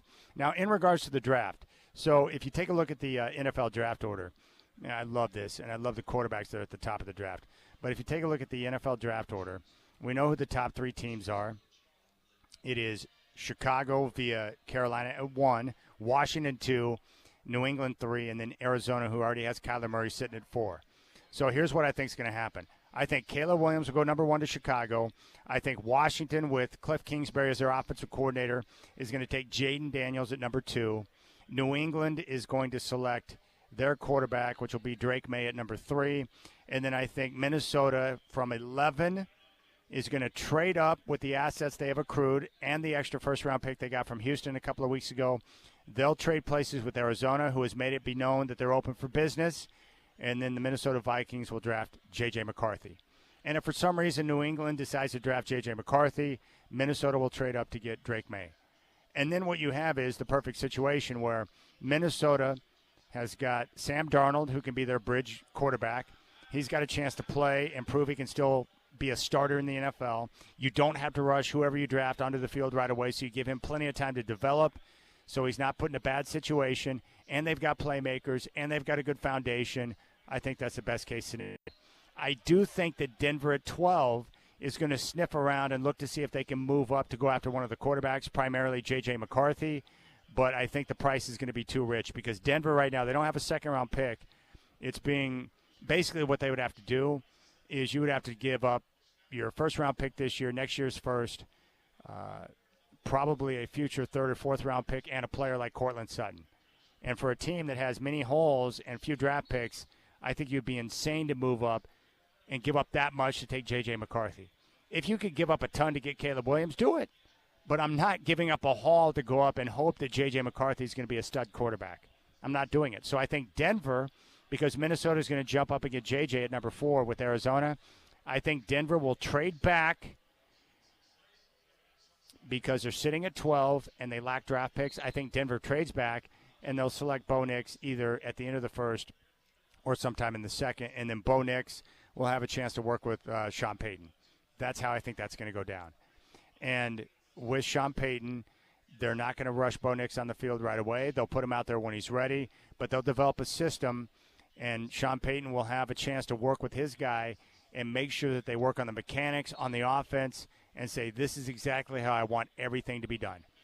And Bo Nix is the type of guy who's smart and can digest a lot of information. He can hand him that 5,000 page booklet with all the plays in it and all the checks and everything else and say, here, study this, learn it, and I'm going to show you how to do everything the way I want it done. And then Bo Nix, we'll see if he's able to do it. And I think with Bo Nix, like to see him get rid of the football a little bit quicker. His arm strength is good but not great. His deep balls flutter just a little bit. But I think he's good enough to be able to make all the throws that Sean Payton will ask of him.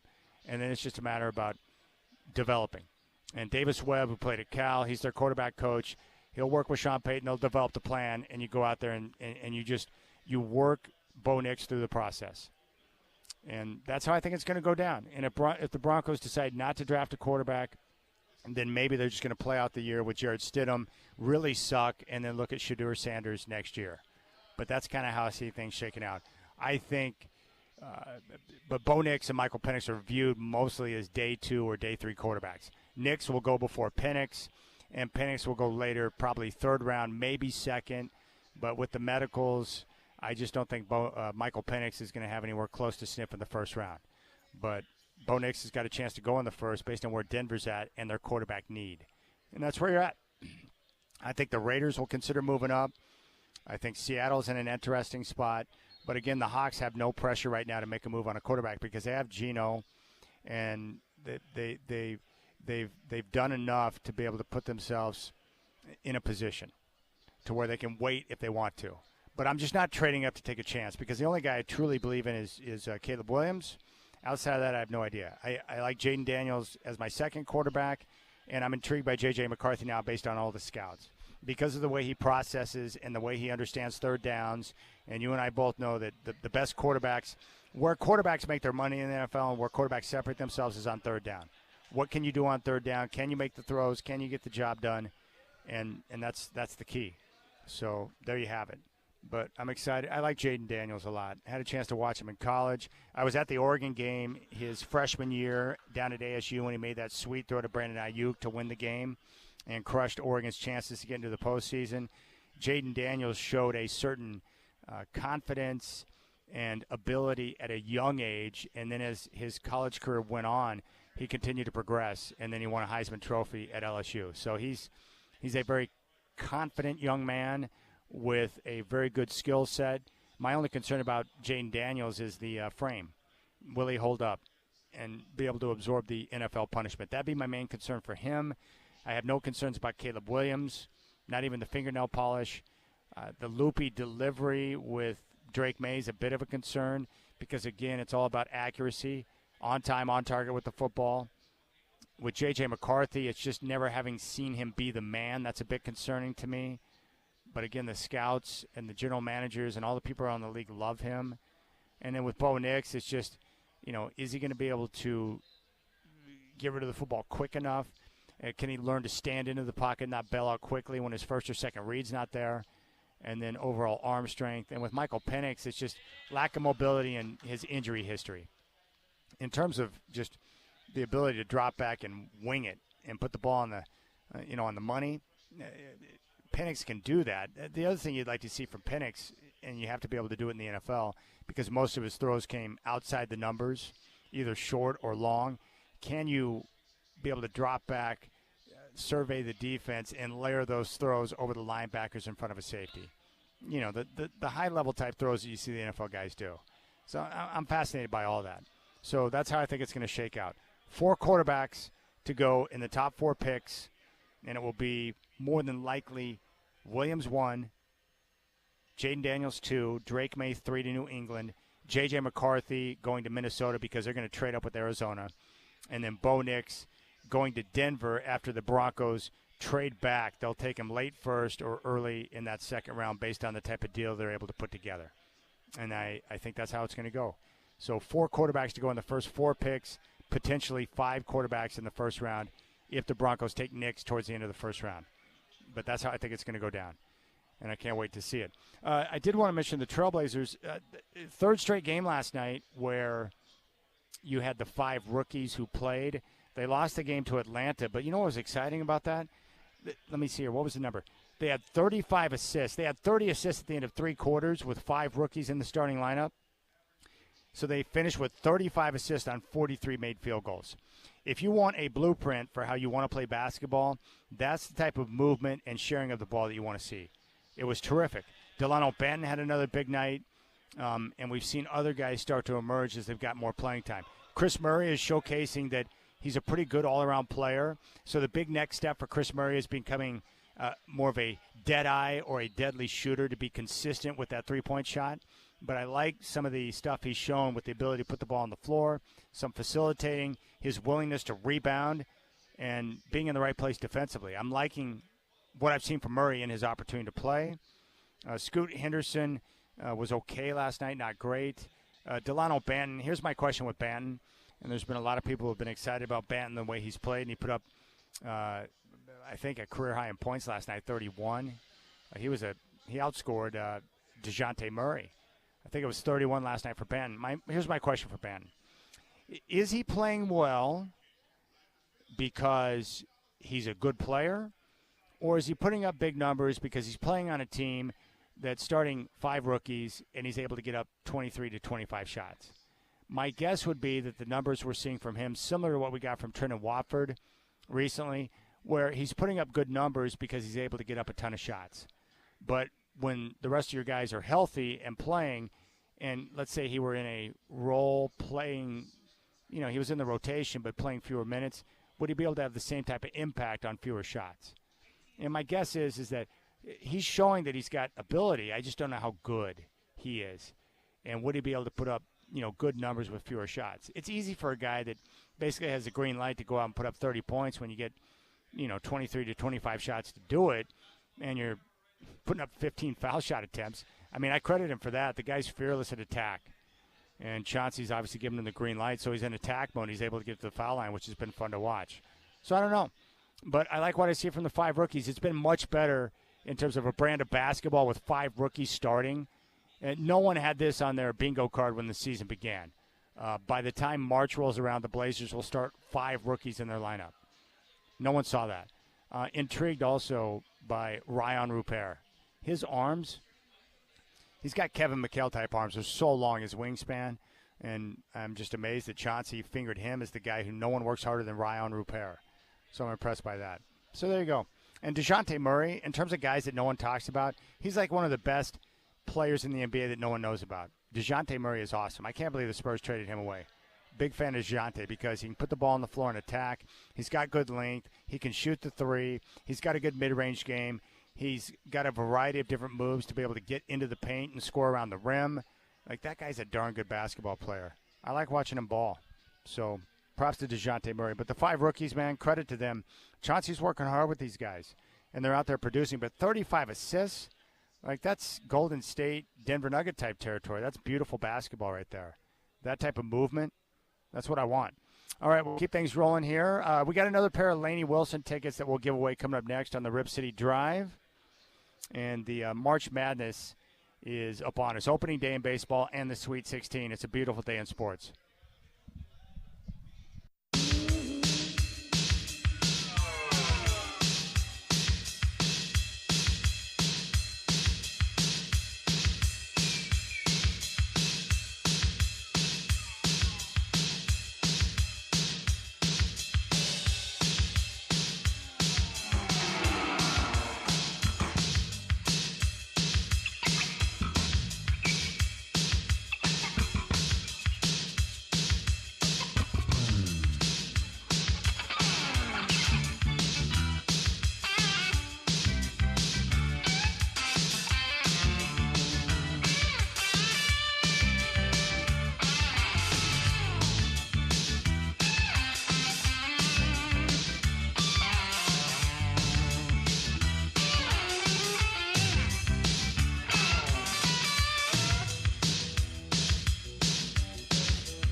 All right, coming up next hour, I want to reset my conversation with Keith Smith from the NBA and get his take on this chase for the NBA championship. So we'll hear from him. I just got a couple of funny text messages. Scotty Bethune reached out and he said, "Hey, Chad, so what razor is it? Asking for a friend." Don't worry, buddy. I got you. I got you, Scotty.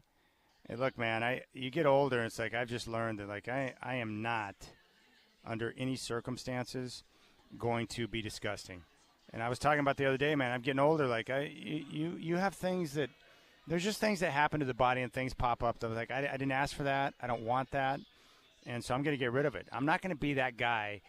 The problem is, here's what happened to me. I worked at the Health Experience Athletic Club for 8 years at a young age. So I started when I was still a senior in high school, and I worked at Health Experience until basically I was done with college. 8 years of my life I spent at the Health Experience. The problem is that I had many jobs there, trainer, front desk attendant, but there are times where I had to go clean the locker room. When you see old men with no clothes on and you see what can happen to the human body as time goes on, it scars you for life. And I'm like, I'm not gonna be that guy. Like the dude that has thick yellowish toenails, I'm gonna make sure that doesn't happen. I'm not gonna be the guy that has a full rug of hair on his back. That's never gonna happen. Like there's just certain things I'm like, that's never happening to me. I don't want to become middle-aged fat guy to where when I go in to use the restroom, I look down and I can't find what I need to find to get that job done. There's just certain things. I was scarred. I saw things I don't need to see. You can't unsee certain things. Also, I like this. Faber Flav says, "Hey, Chad, I'm not going all out for a guy that does his nails in meetings." Look, okay, I would draw the line there, Fabe. If I sat down in the quarterback room and was getting ready to bust out the film and go over a few plays from the previous game, or I'm trying to game plan for the next opponent, if he busted out the whole kit and started working on his nails, I might be troubled by that. Hey, bro, can you not do that at home? Hey, Caleb, no offense, but do you need to work your nails right now in this meeting? We have to break film. So, yeah, I'd probably draw the line at that point. That's something you got to do in privacy, right? But then think about all the cute promotions you could do at, like, Bears games. I remember one time they had you remember the Brandon Roy Leatherman that they had? Like, it was like the first, I don't know how many fans you show up, you get the Leatherman. It was one of the dopest give-outs they've ever had at a game. Or they'll do, like, the bobblehead night, or sometimes it's glove night or hat night or whatever the case may be. You could have, like, the first 10,000 fans to show up at Soldier Field, get, like, a Caleb Williams nail kit, with the whole deal. I don't know how to say it. Like, you get that nail kit that you put your fingers in to separate them, and you get the polish. Like, you could have Chicago Bear nail kits courtesy of Caleb Williams for the first 10,000 fans to show up to home games. Think of the marketing possibilities with a quarterback that's willing to express himself. Or, when the NFL is honoring breast cancer, you could have the Chicago Bear pink phone cover for the first 10,000 fans to show up at Soldier Field. And it could have, like, Caleb Williams, like, autograph on it or something. See, Fabe, think of all the possibilities. Just think about what you could do with a quarterback that's a little bit different. You could tap into different markets and stuff. So, I don't know. Interesting to me.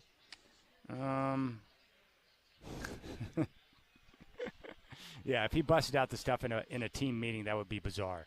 But from what I understand, I remember this I've talked to athletes before, and I'm sure a lot of you know athletes or guys who are in athletes. When you're in a locker room, especially on a football team with a lot of bodies, you got like 50, 60 guys in there, what you find is there are a lot of weird dudes that do a lot of different things in the locker room. Caleb Williams paints everyone's got their own thing, but some guys are a little bit freakier than other guys. Like, I still try to imagine, like, who is it, Johnny Damon? Can you imagine, like, rolling into the Red Sox clubhouse and you got Johnny Damon just doing naked pull-ups? Guys do different things. And some guys, like Dennis Rodman, like D. Rodman, he painted his nails. He had freaky hair color. He wore wedding gowns. Like, he did a lot of freaky stuff. But he balled out and won and helped MJ and Scotty. And so people embraced him. That's really what it comes down to, man. People will deal with your freakery as long as you help them win games. Now, if you're not helping and you're hurting them and you're not getting the job done, and you're not making plays, and you're not commanding the huddle, and you're turning it over, then people are going to pile on for all sorts of things, including your fingernail polish.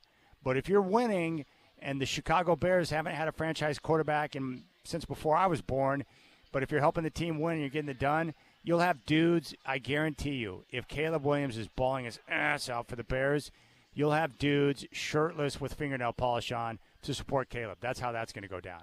And you know that's true. That's exactly how it's going to be. I don't know. I wasn't old enough to remember, but were there dudes like with red hair showing up with massive beards at Blazer games back in the day to look like Bill Walton with headbands? There had to have been. There's a lot of guys like that in Portland now anyways because we got hippies rolling around and stuff. I don't know. I just don't care, man. Just make plays. That's all I care about.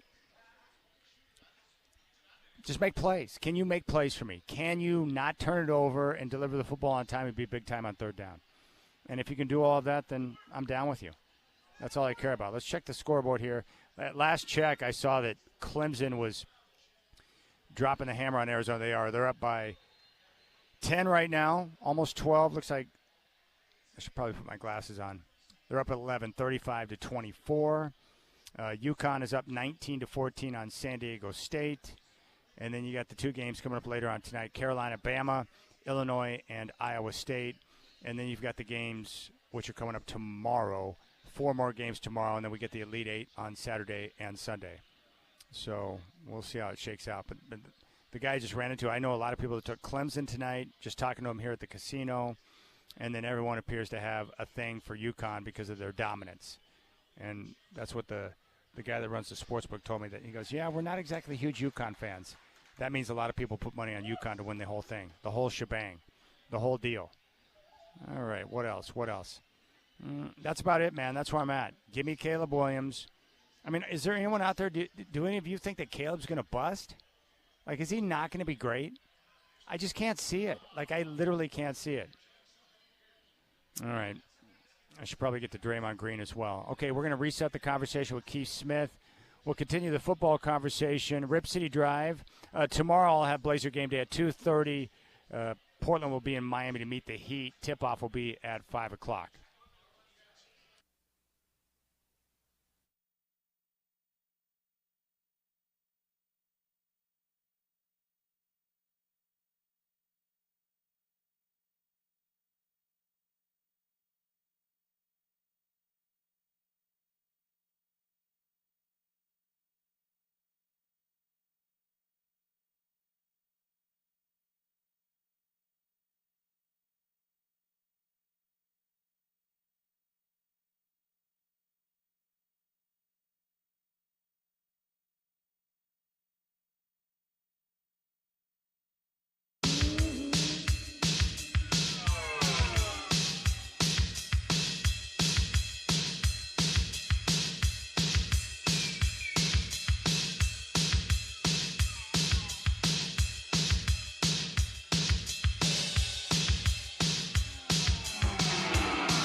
All right, it's now 5 o'clock. What's up, my friends? Let's check the scoreboard. First off, in Major League Baseball, right now, top of the second in Texas, Cubs and Rangers are scoreless. Earlier finals, Orioles over the Angels 11-3.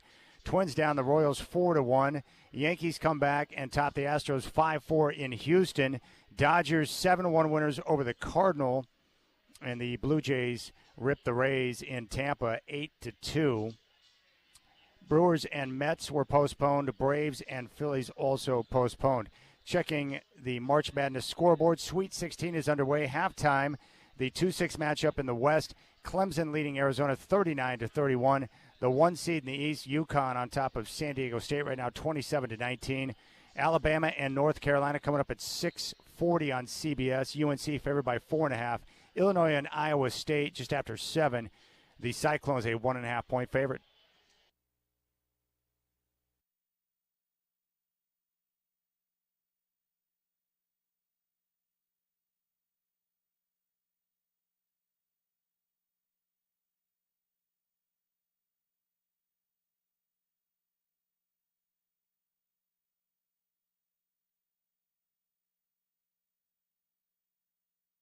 All right, Rip City Drive, appreciate your time on this Thursday. Hope you're having a wonderful afternoon. I do want to talk some football. We got the draft right around the corner. Free agency is pretty much in the books, and now we can start looking ahead to a brand new football season, which is awesome. I think a lot of us out here in the Northwest are excited about the Chargers hiring Jim Harbaugh as head coach. I didn't know if the franchise would have the stones to be able to go out there and make the aggressive hire to bring in Jim Harbaugh, if they would want to spend the money necessary to hire Jim Harbaugh, because if you bring in Harbaugh, that also means you got to bring in his assistants, which are making big money. He's also going to want to make dramatic changes to your entire system and program when it comes to nutrition, when it comes to scouting. Everything about your football department is going to go to a brand new level because Jim Harbaugh is so dialed in as a coach, but that means you got to spend big money to make it happen. And the Chargers, to their credit, they realized looking back that they had made a number of bad hires at head coach, that they had gone cheap, and they had not gotten any return whatsoever. So they finally did the right thing by going out and finding the right coach to pair with their franchise quarterback in Justin Herbert. And I think most of you would agree. Some of you disagree, but look, I think Justin Herbert is a Hall of Fame quarterback, and he will be a Hall of Fame quarterback. I also think he's one of the best quarterbacks in the business. I have no doubts that he is going to be a tremendous success, and I fully expect him to win a championship. And I do believe with Jim Harbaugh that he and Justin Herbert can compete with Andy Reid and Patrick Mahomes in the AFC West. You're not going to get them every year, but there are going to be years where the Chargers will have a better team and be in a better position to win a championship. And we're going to see this great rivalry now between Mahomes and Herbert because finally Justin Herbert has a legitimate head coach who knows what he's doing. And no matter where he's been, whether it was San Diego in college or Stanford or his jump to the 49ers, or with Michigan, he has won at every single stop. And he's had the same formula for success at every single stop. And what is that formula? Well, you know with Jim Harbaugh that you're going to get a tough-nosed, smart, aggressive football team. And he builds his teams from the line of scrimmage and on. And I respect that. He wants big, strong, physical football teams who are going to win at the line of scrimmage. And that's the way he did it in Michigan. Look at what the Wolverines did throughout the course of the season. Look at how they dominated the line of scrimmage against Washington. Look at what the 49ers were. Physical, aggressive on defense, and they could run the football down your throat. Look at Stanford. You know what you're going to get with Jim Harbaugh. And he's got a terrific quarterback to work with the Chargers. But take a listen to Harbaugh at the owners' meetings talking about the importance of an offensive line. And this tells you everything you need to know about Jim. And if I'm Justin Herbert and I hear this, I'm like, thank you, Lord, because he's got it figured out. Take a listen to Jim Harbaugh on the importance of the offensive line. The offensive line to me is important. I mean, if I ask you the question of like what position group depends on no other position group to be good, but every other position group depends on them to be good, you know, what position group is that? Offensive line. They're not relying on any other position group to be good. They go out and they're good. But yet every other position group relies on the offensive line to be good. and then the D-line, they'll be the ones that argue back. We don't need the offensive line to be good. Do you? Do you like when the offense has a 12-play drive and the field position? Yeah. Oh yeah. Okay. You're right. It's like. So yeah, building that kind of offensive line, that's exciting. Can't wait to do that. April 2nd, let's get it started. Let's go. So you feel ready to roll. What you guys? There you go. Jim Harbaugh talking about the importance of an offensive line. Like, dude, if you're Justin Herbert, how can you not be pumped when you hear that? Finally, he has a coach that is going to build this team the right way, that's going to demand certain things from his players, and you know what you're going to get game in and game out. They will have an identity, and it's going to take pressure off of Justin Herbert because he won't have to do everything every single play. They are going to run the football. They are going to be a physical football team, and they're going to be smart because Jim Harbaugh is going to demand it. I just think Jim Harbaugh is one of the best coaches that I've ever seen in the game. I respect the heck out of the guy.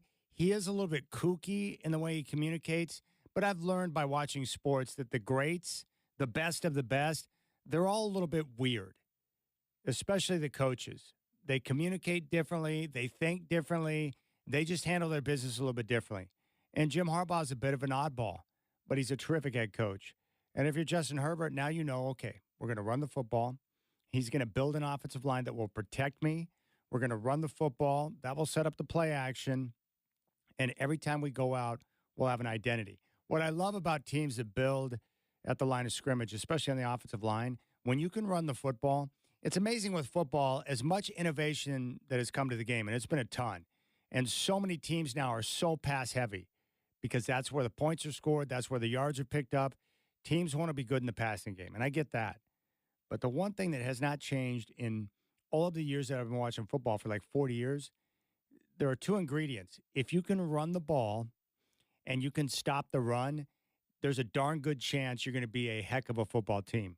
And you're going to be right there in the end for playoff positioning and have a chance to win a championship just by doing those two things. We're going to run the football, we're going to stop the run, and we're going to be in every football game.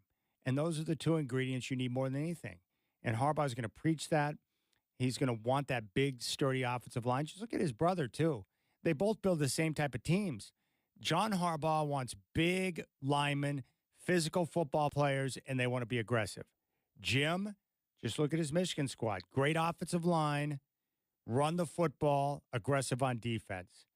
And those formulas work. They're proven to work in the NFL for a long period of time. So I just think for Justin Herbert now, the sky's the limit because Justin Herbert has all the tools you need to be a great quarterback. He has the arm strength. He's super smart. He's great in the huddle, good leader, doesn't talk too much, doesn't bring attention to himself. He just goes out there and sets the example by the way he practices and prepares and plays in games. He's the perfect franchise quarterback. Doesn't draw attention to himself, communicates well with his teammates, makes sure they're on the same page, gets everyone lined up the right way, and now he's finally got a coach who's going to be able to match his intellect as a football player because that wasn't the case for Herbert last year with Brandon Staley. Look at the coaches that Justin Herbert's had before Jim Harbaugh. He started out with Mark Helfrich, nice guy, but not a great coach. He was let go. Then they brought in Willie Taggart, buffoon. Then he was gone. Then they bring in Mario Cristobal, who's one of the worst game managers in college I've seen, and clearly a you know what he is? He's like Metamucil on offense. Boring. No, we don't want to try and open up the game with Justin Herbert. Why would we do that? Let's line up and try and get 3 yards in a cloud of dust. And it didn't work. He and Marcus Arroyo tried to ruin Justin Herbert. Then he hits the NFL, and he's dealing with Anthony Lynn, young guy with hardly any head coaching experience. That didn't work out well. Then they went cheap again and went Brandon Staley. And now he's got Jim Harbaugh. There's such a jump in talent level as a coach from the guys he had to Jim Harbaugh. It's ridiculous. But think about that for a moment. Helfrich, Taggart, Cristobal, Anthony Lynn, Brandon Staley. That is a run of 5 head coaches that's unmatched. You would be hard-pressed to find 5 more inept coaches for Justin Herbert than those 5 right there. But finally, through all of that, now he's going to have a chance to work with Jim Harbaugh, who knows how to get the job done. And look at what Jim Harbaugh's done with other great players. Andrew Luck was terrific at Stanford. Jim Harbaugh made it work with Alex Smith and Colin Kaepernick with the 49ers. Look at the work that he did with J.J. McCarthy once he finally got a guy to run his system at Michigan. And he was patient at Michigan as he continued to lay the foundation for his program. The fans got impatient. People wondered if he had lost his touch. And then once he continued to construct his team and got the players in that he needed, now look at what he's done. They're going to set records for players going from one team to the NFL draft this year because of all the great players that they have. And I thought it was smart because Jim Harbaugh took a look at the Big Ten. He's like, okay, what do we got here? Well, we've got to deal with Ohio State. They're the best. They're a run-and-gun, high-scoring offense that wants to whip the ball around the field. That's what Ohio State became based on the quarterback play and the skill position players they had at quarterback and wide receiver. So Harbaugh took the smart approach and the patient approach and said, you know what we're going to do? We're going to build this up, and we're going to become a physical football team.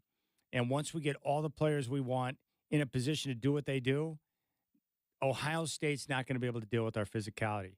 He went opposite of what Ohio State was doing and decided to build a tough-minded physical football team, and then he started to dominate Ohio State. And that's exactly what's happened over the last couple of years. Dominated the Big Ten, dominated Ohio State. And finally, this time around, they got over on Alabama and beat Washington to win the championship. So what am I trying to say? I love Jim Harbaugh. I'm a big fan of Harbaugh, and he knows how to do it the right way. You can trust that his formula is going to work. So what I'm trying to say is it's not going to take long. Jim Harbaugh and Justin Herbert will win a championship in the next 2 to 3 years. And the Chargers this year will challenge Kansas City for the division. It's no joke, man. I love Patrick Mahomes, and he is the best. And Andy Reid's a terrific coach. But Jim Harbaugh is no joke. And Justin Herbert is a terrific talent. Justin Herbert has Patrick Mahomes' talent, but now he's finally got a coach that can put him in the right position. I mean, look, great quarterbacks are going to overcome and have success no matter where they go. But Brandon Staley, the incompetence that Herbert's had to work with during his time as a player is almost too much to overcome because you can't overcome bad decision after bad decision after bad decision. And that's what we saw from Brandon Staley. And you know what? Some guys are great coordinators and can't be good head coaches, and that's okay. And that's Anthony Lynn. That's Brandon Staley. But Jim Harbaugh is a leader, smart, tough, and knows how to get it done. And he's proven it every single stop he's had. Every single stop, he's had success, and he's been terrific. So it's not going to be any different with the Chargers, especially with the players he's got. They've already got a foundation, but what we're going to find now with the Chargers, we'll start to see flashes this year, and we'll see a step up next year. But 2 or 3 years down the road, once he's had a chance to overhaul the roster and to really reshape it in the image he wants, the Chargers are going to be a serious problem. And all of a sudden, you're going to have the AFC West there with Andy Reid, Jim Harbaugh, and Sean Payton. Now, that is an impressive run of head coaching material right there. So that's it. Love Jim Harbaugh. I believe in him, and I think the Chargers are a major threat now in the AFC with him as head coach. And if you're Justin Herbert, just get down on your knees at night and thank God that you finally have a guy running your football team that knows what the heck he's doing. And props to the Spanos family and the Chargers for doing the right thing and hiring the head coach and spending the money to do it. Because the Chargers were a joke. They weren't taken seriously. They were like the redheaded stepchild with the Rams in L.A. No one cared about them. They were a non-story. Then all of a sudden, and they were thought of as being cheap, and they hated it. In one move, they went from being a back page story to a front page story, and now no longer looked at as being cheap because they paid up to bring in the right coach in Jim Harbaugh. Sometimes, for a franchise, all it takes is one right decision, and then all of a sudden people look at you in a different light. Because now with the Chargers, you're not going to hear about incompetence. You're not going to have people questioning the head coach. You're not going to have people wondering whether or not the coach is going to be around next year, if he knows what he's doing, if he's wasting Justin Herbert's career. That's not going to be the case because Jim Harbaugh knows exactly what he's doing. So there you go. Am I a Charger fan? No. I hated Michigan. Wasn't a big fan of the 49ers. Stanford was fun because I loved Andrew Luck. But I just respect Jim Harbaugh. And as time has gone on, I've learned to respect greatness when I see it, and I think Harbaugh is that, one of the best coaches of all time. All right, we'll keep things rolling here on the Rip City Drive. You want to reach out to me, you can do so on X, at Chad and Rip City. Telephone number 503-248-0620. Dwight will be back on Monday. You got the Rip City Drive.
All right, my friends, I want to talk a little NBA on the show. I had a chance to catch up with Keith Smith from Spotrac and the front office show yesterday on Rip City Mornings when I was sitting in for Justin Myers. And there were a couple of topics that I brought up with him and I think you might find interesting. But we're heading down the stretch run now. The playoffs are right around the corner. So the question is, who are the real contenders in the NBA? I think we know Boston in the East and Denver in the West. Those are the two best teams in the NBA. I think Denver's going to win the championship. But the question is, who's going to rise up and compete with those two? With Boston, I know they're good, but I had a chance to see them with my own eyes at Moda Center earlier this season, and it jumped out at me. And I love what Coach Billups said, where it's like, hey, they never get tired of doing the right thing. And when you hear that from a coach, it shows the respect that he has for the way that they execute. And I talked to Keith Smith about how good they're playing right now, getting it done with all guys buying in. Yeah, they're really good. I mean, they've kind of got everything you need. They have ball handling, they have playmaking, they have plenty of shooting, they have guys who can create their own looks, and all their guys are very committed to defense and playing on that end of the floor as well. So that's why they've got the best record in the league. They've clinched almost everything there is to clinch so far. Well, we'll see. They're pretty close to wrapping up the overall best record, but there's still going to be those doubters out there until they do it. That's just kind of how it works. Until you break all the way through and get it done, people aren't going to believe you can. But I think this year is the best chance they've had since this group has come together. Yeah, there's no doubt. Boston is really good. And what's impressive to me, like the Blazers have been searching for wings, like legit wings, for a long period of time. When you see Boston with your own eyes in person, the two guys that stand out are Jaylen Brown and Jason Tatum. They're much bigger than you think. They're a lot more physical than what you realize, and they're really good and skilled on both ends of the floor. It's an embarrassment of riches. It's not even fair. I guess my main concern with Boston would be their head coach, Joe Mazzulla.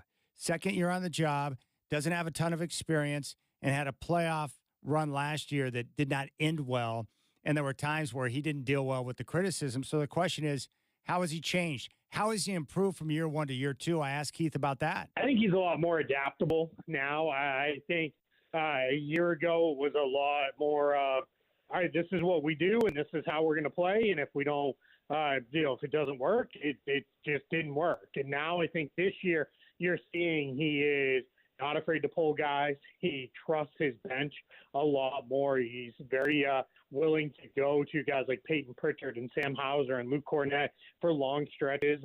Part of their having the best record has been they've been able to spot a lot of guys' rest days and the like, which is not something the NBA truly loves. But for the Celtics, their whole goal is let's be healthy and ready to go in a few weeks at the start of the playoffs. So everything with Mazzulla has just kind of worked. And he's also, I say more adaptable, but he's also committed to what he believes. He believes in the three-point shot and getting up a lot of shots and trying to win that variance game.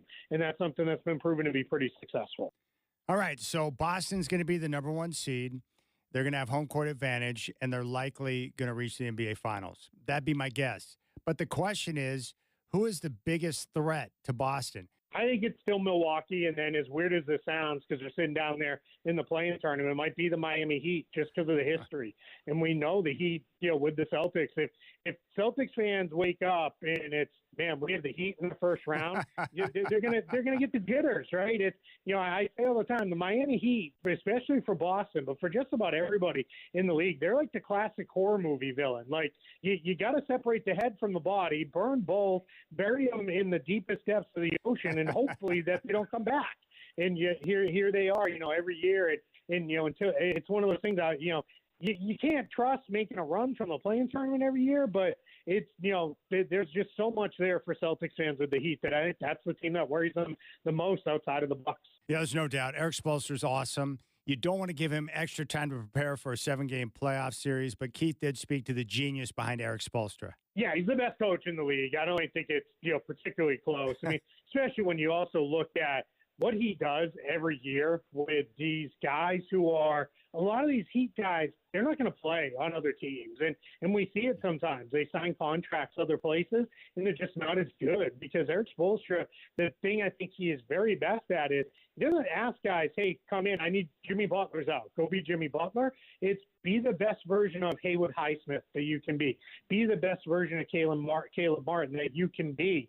That's what we need you to do versus doing this. And then, we trust in the system and the infrastructure around you. We'll maximize you doing that. And that's how you get so much out of these guys. He is just a great coach. In addition to, tactically, he's going to throw you something that you've never seen before, and he's going to do it at the most opportune time for his team and the most inopportune time for your team. I mentioned this to you guys before, and I talked about this with Keith. I'm curious about the Western Conference. We know Denver's the best, and they very likely could wind up with the 1 seed and home court advantage, so I fully expect them to be in the NBA Finals. But who's going to challenge them? And more importantly, what about Oklahoma City and Minnesota that's right behind Denver for that top spot in the Western Conference? Are they legitimate threats in the West, or are they just teams that are having good regular seasons? Minnesota's doing it with size. Oklahoma City's doing it with their young talent. They both play a different style of basketball. But is it legit come postseason time with the way the playoff game is played or playoff basketball is played? And what about a 7-game series? How would those two teams react? I asked Keith about that. Yeah, that's the question we're all kind of asking because what often happens is we see these teams, they both popped on the scene last year. It's like, oh, okay, this is interesting. Now they've taken the step forward season where they're not down in the play-in tournament. They're not fighting their way in. They're going to be top seeds. So it's like, okay, they built on that. But it's really, all right, what are they going to do in the playoffs? What happens if they're down 2-1 in a series? Are they going to have the guys who can, all right, let's lock in. Let's get this done. Let's, really rally. And I think both teams have some of those guys. But I think some of those guys were in the same place, like I said, almost with Boston, where we've seen Boston can get so far, but they can't get over that last hurdle. I think with the Thunder and the Timberwolves, it's going to be, all right, prove to us that you can win in the playoffs, especially when it's really hard. If they roll through the first round, people are going to be like, all right, well, you were a high seed. You're supposed to. But what do you do when it's the Nuggets in the next round or you're facing each other? Who's it going to come down to? They've got these great building blocks with Shai Gilgeous-Alexander, Anthony Edwards. Hopefully Karl Anthony Towns gets back, Chet Holmgren. And they both do it, similar ways. They both play pretty good defense. They have enough offense. And these are really good, solid teams. So it's going to be very interesting to watch how they do in their first real playoff run. One last thing from Keith I want you to hear. I asked him about who matches up best with Denver in the Western Conference and if Denver and Boston both advance to the NBA Finals. How do the Celtics match up with the Nuggets? Here's what he had to say. Yeah, that's a really good question because you would like to say at this point it should be the Thunder or the Timberwolves because of, they're the next two best teams. There's part of me that still wants to believe in the Clippers even because of this little bit of a slide that they've been on. I think they can do some things against the Nuggets where it's important if you're going to help on Jokic. It has to be long, bouncy, athletic guys. And when they're sending, whether it's Kawhi Leonard or Paul George or even Russell Westbrook at this point as that second defender, that can cause a little bit of havoc for Denver. But the Clippers have been extremely inconsistent too, so it's a little hard to fully buy in on them. And are they going to be healthy? So that then leads you a little bit further down. So, at this point, I'm not copping out on you, but I don't have a great answer because I believe that much in Denver that I think they're going to get through the conference with I'm not going to say relative ease, but I do think that they're going to get it done again. I agree. How does Boston match up with them? Yeah, we've seen it twice. I mean, it came right down to the last possession, both games. And, it was really, if Boston had made a shot or two, they probably win. And that's, I think, what the Celtics are looking at and saying, hey, we didn't shoot it well in 2 games against them. But we rarely don't shoot it well. When we don't shoot it well, then we tend to come back with 5, 6, 7, 8 games in a row where we do shoot it well. And I think it's the same kind of theory of, all right, we're going to throw Al Horford and Kristaps Porzingis and some of these other guys on Nikola Jokic, and we're going to say, all right, man, you hold him up at least a little, and then we're going to come with size, whether that be Horford's the primary, then we're going to put, bring Porzingis over, or Tatum, who's very long and athletic, or Brown's going to come over with his athleticism. They've defended him straight up with Drew Holiday, sound and basically said, hey, you're strong, just set your base, and the help will come. And then what they do is they like to put Porzingis on like Aaron Gordon and say, hey, roam off him. Now, the problem is Aaron Gordon, unlike a lot of other players, in the NBA, they'll root to the corner and say, hey, I'm wide open, and keep waving their hands. And teams are like, yeah, we know. There's a reason for it. Gordon knows I'm going to duck in. I'm going to come in on the baseline and fly in. And because it's Jokic, he's going to find me more often than not. So, the basketball fan in me wants that as a 7-game NBA Finals series, just because I think the chess match between those two teams would be phenomenal. Big thanks to Keith Smith. Always nice to talk with him and get his take on the NBA. I want to shift focus now to the NFL. The draft is right around the corner. I'm excited about all the quarterback talk. And now, based on the latest rumors, and this is what I'm hearing from guys I'm connected to in Denver, and most of the major NFL insiders around the league are reporting the same thing, that 4 quarterbacks are expected to go in that top 6. 4. And that's because of the number of teams you have at the top of the draft who are going to be looking for a quarterback. Right now, 1, 2, 3, you've got Chicago, Washington, followed by the New England Patriots. And all 3 of those teams are expected to draft quarterbacks, or at least that's what everyone is saying. The only team out of those 3 that might change their mind potentially could be the New England Patriots. And that's only because they're in a situation where their roster's so bad and they lack talent in every area, where they could look at a situation where it's like, we'll get our quarterback later, but let's trade back. Let's get a haul for our pick, and we can continue to add to this roster, which is severely lacking. That's possible. But right now you've got Chicago at number 1, thanks to Carolina, Washington 2, New England 3, and then sitting there at 4 and 5 are Arizona and the LA Chargers. So what's going to happen here is you're going to have 3 quarterbacks taken 1, 2, 3. Right now, Caleb Williams is going to go number 1 to Chicago. I think everyone agrees on that. After that, at number 2, you would expect Jaden Daniels to go to Washington because he would appear to be the best fit. You got to look at the coordinators and the coaches. Cliff Kingsbury is going to be running the air raid offense for the Commanders. And of the quarterbacks available after Caleb Williams is off the board, it would appear that Jaden Daniels might be the best fit. At number 3, it is unclear, but it would look like Drake May is probably going to go to New England. Probably. Unless the Patriots decide to trade out. But if 3 quarterbacks go in the top 3, and more than likely that's going to happen, that's going to leave a situation where more than likely J.J. McCarthy would then be sitting there, and you're going to have teams desperate to move up. Minnesota is sitting right now at 11. They already acquired an extra pick from Texas or the Houston Texans so that they can move up and have the ammunition to do so. They need a quarterback because Kirk Cousins is on his way to Atlanta and will be the quarterback for the Falcons this year.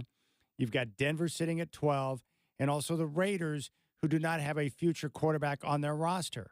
All of those teams are going to be looking to trade up. And right now you've got the Cardinals at 4, who have let it be known that they're open for business, and the Chargers at 5. Now, Albert Breer, who's an NFL insider, was on Fox Sports Radio, and he shared his thoughts as to why he thinks 4 quarterbacks are going to go in that first round, more than likely in the top 6. Because I think there's a good chance the first 3 sit there and take quarterbacks, and then there's a handful of teams that I think are going to look at trading up, and the Cardinals, I think, will take a serious look at trading down. I am 99% of the Bears are taking Caleb Williams. I think something would have to happen for them not to take Caleb at this point. At number 2, I think the likelihood is still Jaden Daniels from LSU. Now, I think at 3, there's a little bit more of a possibility than at 2 of a trade. I think New England's looking at this and saying, all right, like if the right quarterback falls to us, we take him. If the one we like goes 2 and then we don't like the guy at 3 quite as much, would they look at trading down? I think they would consider that. I think it's probably more likely they take a quarterback, but I don't think the idea of trading down is out of the picture for them at all. And if it goes 1, 2, 3 quarterbacks, like let's say that's 60-40, 70-30 right now, that the 3 teams at the top stick and take quarterbacks, well, then you've got teams that have investigated trading up, and the Giants, the Raiders, the Vikings, and I think the Broncos are lurking as a dark horse, like 4 teams that could be in the market to move up, and the Cardinals sitting there at 4 with a real chance to turn that pick into a lot more picks. And so I think for the first time ever, we could wind up having 4 quarterbacks going 1, 2, 3, 4, which would also mean that J.J. McCarthy has moved into that top tier quarterbacks where I think for the last couple of months, Caleb Williams, Drake May, and Jaden Daniels have been. All right, there's Albert Breer. I agree. Caleb Williams is going to go number 1. And look, here's what I know through my eyes. I think Caleb Williams is by far the best quarterback in the draft class this year. and I have very little doubt in my mind that he's going to turn out to be a superstar, a franchise quarterback. After that, I don't know. The second quarterback that I like the most after Caleb Williams is probably Jaden Daniels. Probably. I had a chance to watch him numerous times in person when he played for Arizona State, and he continued to get better as time went on in the last couple of years at LSU. I like Jaden Daniels' leadership qualities. I love his accuracy, his touch on the football, his deep ball accuracy, and I like the way he moves for a guy of his size. My only concern about Jaden Daniels would be, one, the offense that he played in. How's that going to translate to the NFL in terms of being under center and being able to read NFL defenses and get the football out on time, on target? I don't know how that translates. It's always difficult. Kurt Warner was talking about this the other day. Always difficult to take a look at the film with a lot of these guys coming out of college because they don't play in pro-style systems. So you're not really sure what you're looking at and what you're going to get on the next level. But I do like Jaden Daniels. But his frame, he's taller, he's lanky, he's not as heavy, and so I worry about injuries. How's he going to be able to hold up with the NFL punishment? How's he going to be able to deal with 300-pounders breathing down his neck and landing on top of him? Is his body going to hold up? Because clearly, to be effective as a quarterback, you have to be available. And if a guy gets banged up or is often injured, that's going to create major problems. But in terms of arm talent, accuracy, I like him. Now it's just a matter of being able to do that on a consistent basis, on time, on target, boom, boom, boom. That's the way the NFL operates. The two most important things, processing and accuracy. Outside of that, if you don't have those two things, you're going to have big-time issues in the NFL. So Caleb Williams is my one. Jaden Daniels is probably my number two. And after that, I'm not really sure. I am growing intrigued by J.J. McCarthy. And that's because of all the different scouts and the way it was told to me from Benjamin Albright, NFL insider from KOA in Denver, that the way that the public, that the fans look at the quarterbacks when it comes to Bo Nix and Michael Penix and J.J. McCarthy, the NFL coaches, general managers, and scouts look at those guys completely different. I think for most fans, they look at Nix and Penix and think that they're on the same level or better than J.J. McCarthy, but that's not the way the NFL sees it. And J.J. McCarthy, even though he only put up 22 touchdown passes last year at Michigan, he ran a pro-style offense. He can play from under center, really good on third down, and a high-level processor and very accurate. And those are the skills that you need to be successful in the NFL. Bo Nix, from what I can tell from the scouts that I've listened to, fluttering issues on some of the deep balls, not quite the arm talent, and he struggled with the pressure that was up in his grill at the Senior Bowl and being able to navigate that. When he gets pressure up in the pocket, he tends to bail out, and that obviously is a problem. And also wanting to hold on to the football a little bit too long, so that's something to keep an eye on. Michael Penix, most of his throws in college came outside the numbers, and obviously he's got the medical issues as well. But J.J. McCarthy, by NFL people, is clearly viewed ahead of both Bo Nix and Michael Penix. But my issue with J.J. McCarthy, it's not that I don't buy what the NFL scouts and everyone else is saying, but I never saw him. I never had a moment watching a Michigan football game where I was like, man, J.J. McCarthy is outstanding. I never had that moment where I thought he was the best player on the field. He never stood out to me. I never saw something that said, man, that's something I want on my football team. And maybe that's because he was never in a position to have to be that guy. His team was so good on both sides. Defense, dominant. They could run the football. The offensive line was terrific. He was never in a position to where he had to carry his team. Now, I did see him when he had to make a big play against Alabama and Washington in the playoff and championship game. He was able to do it. I just don't know. He never jumped out at me. So it's always weird when when no one's talking about a guy for over a year as being a top 5 quarterback, and all of a sudden J.J. McCarthy is now likely to go in the top 6 of the NFL draft. That's just odd to me. It's very odd. Now, Jim Harbaugh was, talking about him a couple of days ago about how great he is and it's the best quarterback he's ever seen, the best pro day he's ever seen. He's saying that because the Chargers sit right behind the Cardinals at the number 5 spot, and they would love for someone to trade up and get their spot so they can collect more draft assets because Harbaugh is looking for more picks to draft more linemen and continue to build his team strong up the middle. So Harbaugh's got his own motives for trying to hype up J.J. McCarthy. But that's why the scouts like him, because he ran a pro-style offense. He had to direct the traffic, get his players in the right position, learning how to call up the protections, going through the proper reads through his own progressions, and making the adjustments and running an NFL offense. On time, on target, processes at a high level. And then you throw in all the intangibles. He was a winner, terrific guy. He's got the right character makeup, everything you want as a potential franchise quarterback. But like I said, I just never saw him do that. But I watched Caleb Williams, and every time I watched him play, he was carrying USC on his back because he had no choice. So I don't know. It's just the J.J. McCarthy thing's weird to me. I understand what everyone's saying. I just never saw it. But Caleb Williams was under duress and in a position where he knew he had to play well and lead his offense to touchdowns, or his team had no chance to win because their defense was hot trash. So there you go. I don't know the exact order. Caleb Williams is 1. Anything outside of that is a bit unknown, although it looks like Jaden Daniels, number 2 to Washington, makes a lot of sense. But after that, is it going to be, Drake May? I don't know. I've heard some people share a lot of concern about his loopy delivery and how that could impact the timing, being on time and on target with your throws. With J.J. McCarthy, it's just not having seen the great. And I think Bo Nix and Michael Penix are in that next group down. Most likely, you're going to see Nix and Penix going rounds 2 and 3. They're day 2 quarterbacks, but the other 4 are definitely going day 1. So that's all. We're going to have 4 quarterbacks taken in the top 6. It's just a matter of what team is willing to move up and which spot will it be. Are they going to trade up with Arizona? Will it be a move up and an exchange with the Chargers? And who's going to be the 4th quarterback? Is it May or will it be J.J. McCarthy? But those are your 4. The 4 quarterbacks that will go in the top 6 will be Williams, Daniels, May, McCarthy. And then more than likely, those will be the only 4 selected in the first round, and the rest of those quarterbacks are day 2 guys.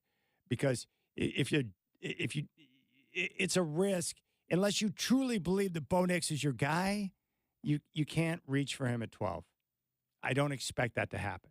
But that's the latest. 4 quarterbacks going in the top 6. Also, it's a deep, deep, deep wide receiver class.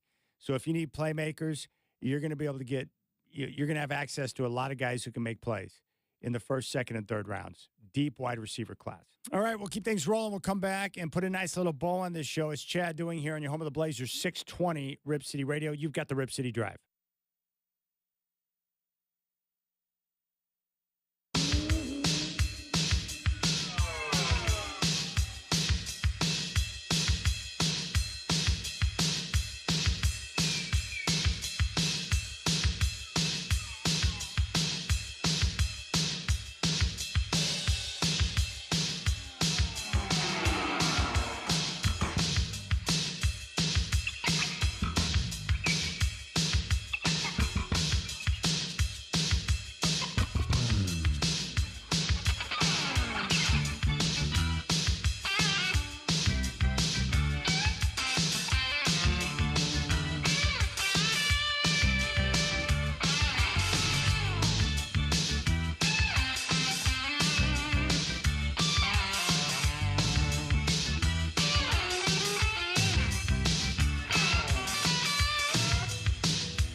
All right, one of the things that gives me great concern in Hollywood is when people get together and decide to create a sequel to a movie, to a great one, something that has stood the test of the time, because I'm worried about the sequel being awful. You know, like Dumb and Dumber 2, which was awful and a movie I'd never want to watch again.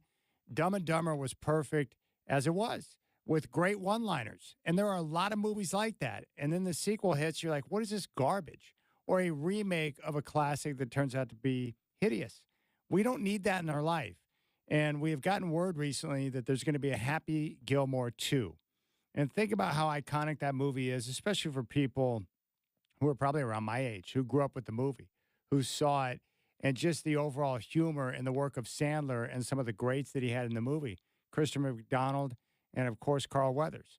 That was a great film. Bob Barker.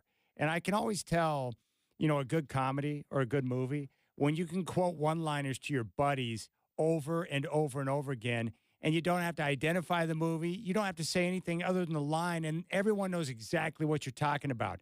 Happy Gilmore is stuffed with those one-liners. Suspended! I gotta play! Doug, kick him off the tour. You could trouble me for a warm glass of shut the hell up. It's about time. Hey, it is about time. I mean, I just couldn't get the ball in the hole. I wanted to, but I just couldn't do it. Where were you on that one, dip? Well, I'm not, Doug. This man is destroying golf. I saw two big fat naked bikers in the woods off 17 having sex. How am I supposed to chip with that going on, Doug? You suck, you jackass. The price is wrong, bitch. Harness, energy, block, bad. Feel the flow, Happy. Feel it. It's circular. Listen to what I say. How about I just go eat some hay? I can make things out of clay and lay by the bay. I just may. What do you say?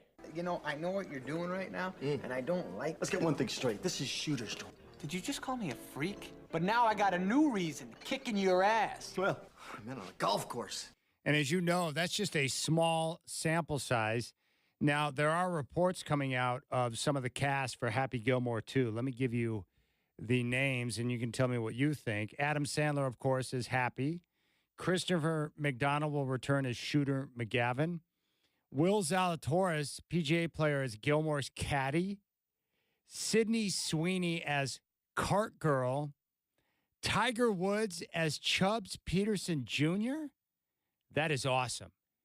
Can you imagine Tiger playing Chubbs Peterson Jr. in Happy Gilmore 2? And a logical choice, the beautiful Paige Spiranek will be, quote, public relations lady. And I saw her confirm that on social media.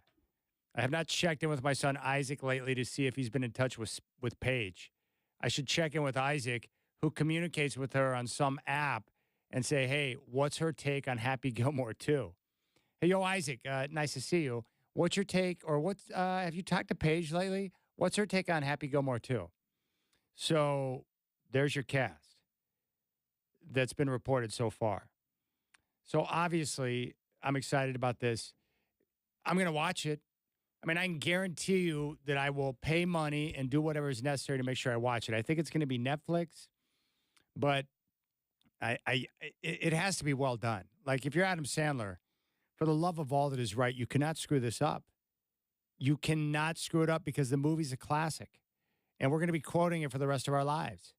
I mean, how many times, like I play golf all the time. How many times, for those of you who play golf, have you heard someone utter a line from Happy Gilmore?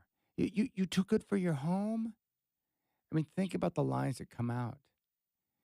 Oh, just do it right, Adam. Don't screw this up. Also, maybe there's a cute way or a way that they can pay tribute to Bob Barker and Carl Weathers, who have recently passed, who were part of the first movie. Because it would have been awesome if those two were still alive to be a part of this movie. And you know they would have been. There's no way you could do a Happy Gilmore 2 and not possibly have Bob Barker in that movie, you know, if he were still alive. So there you go. That's the latest. I don't know. I'm nervous. You know, this is not a movie you want to screw up. It needs to be well done. You can't be jacking around with something like that. It's a classic. And it's funny. But I love movies like that you can watch over and over and over again and just giggle at the one-liners. And Happy Gilmore is one of those movies. We've all seen it 100 times, but you got to watch it every time. Wedding Singer's the same way. I can watch Beverly Hills Cop 2 over and over and over again, Dumb and Dumber. We all have those movies the comedies, the one-liners, the ones you want to watch and quote to your buddies all the time because it's awesome. So that's where we're at. But Happy Gilmore 2 is coming. I don't know. Is it 2 years from now, 2026? Sometime in the future. But we'll see how things shake out. But that would be fun. But it's dicey because it's hard to capture the magic that you had from a one-off like that and recreate that to where the second or the sequel is not a disaster. So I'm hopeful. I don't know. Concerned, but we'll see how it shakes out. All right, that's going to do it for me. Big thanks to Michael Shacker. I appreciate all your help, buddy, running the ship. I'll be back tomorrow for Blazers game day, which will kick off at 2:30. The Blazers play in Miami against the Heat. And then once again on Monday, I'll be in for Rip City Mornings, filling in for Justin as he has his final day of vacation. And Chris Burkhart will have the Trailblazers broadcasting Trailblazers Radio Network. So enjoy your day. I will talk to you tomorrow. You're listening to the Rip City Drive here on your home of the Blazers, 620 Rip City Radio.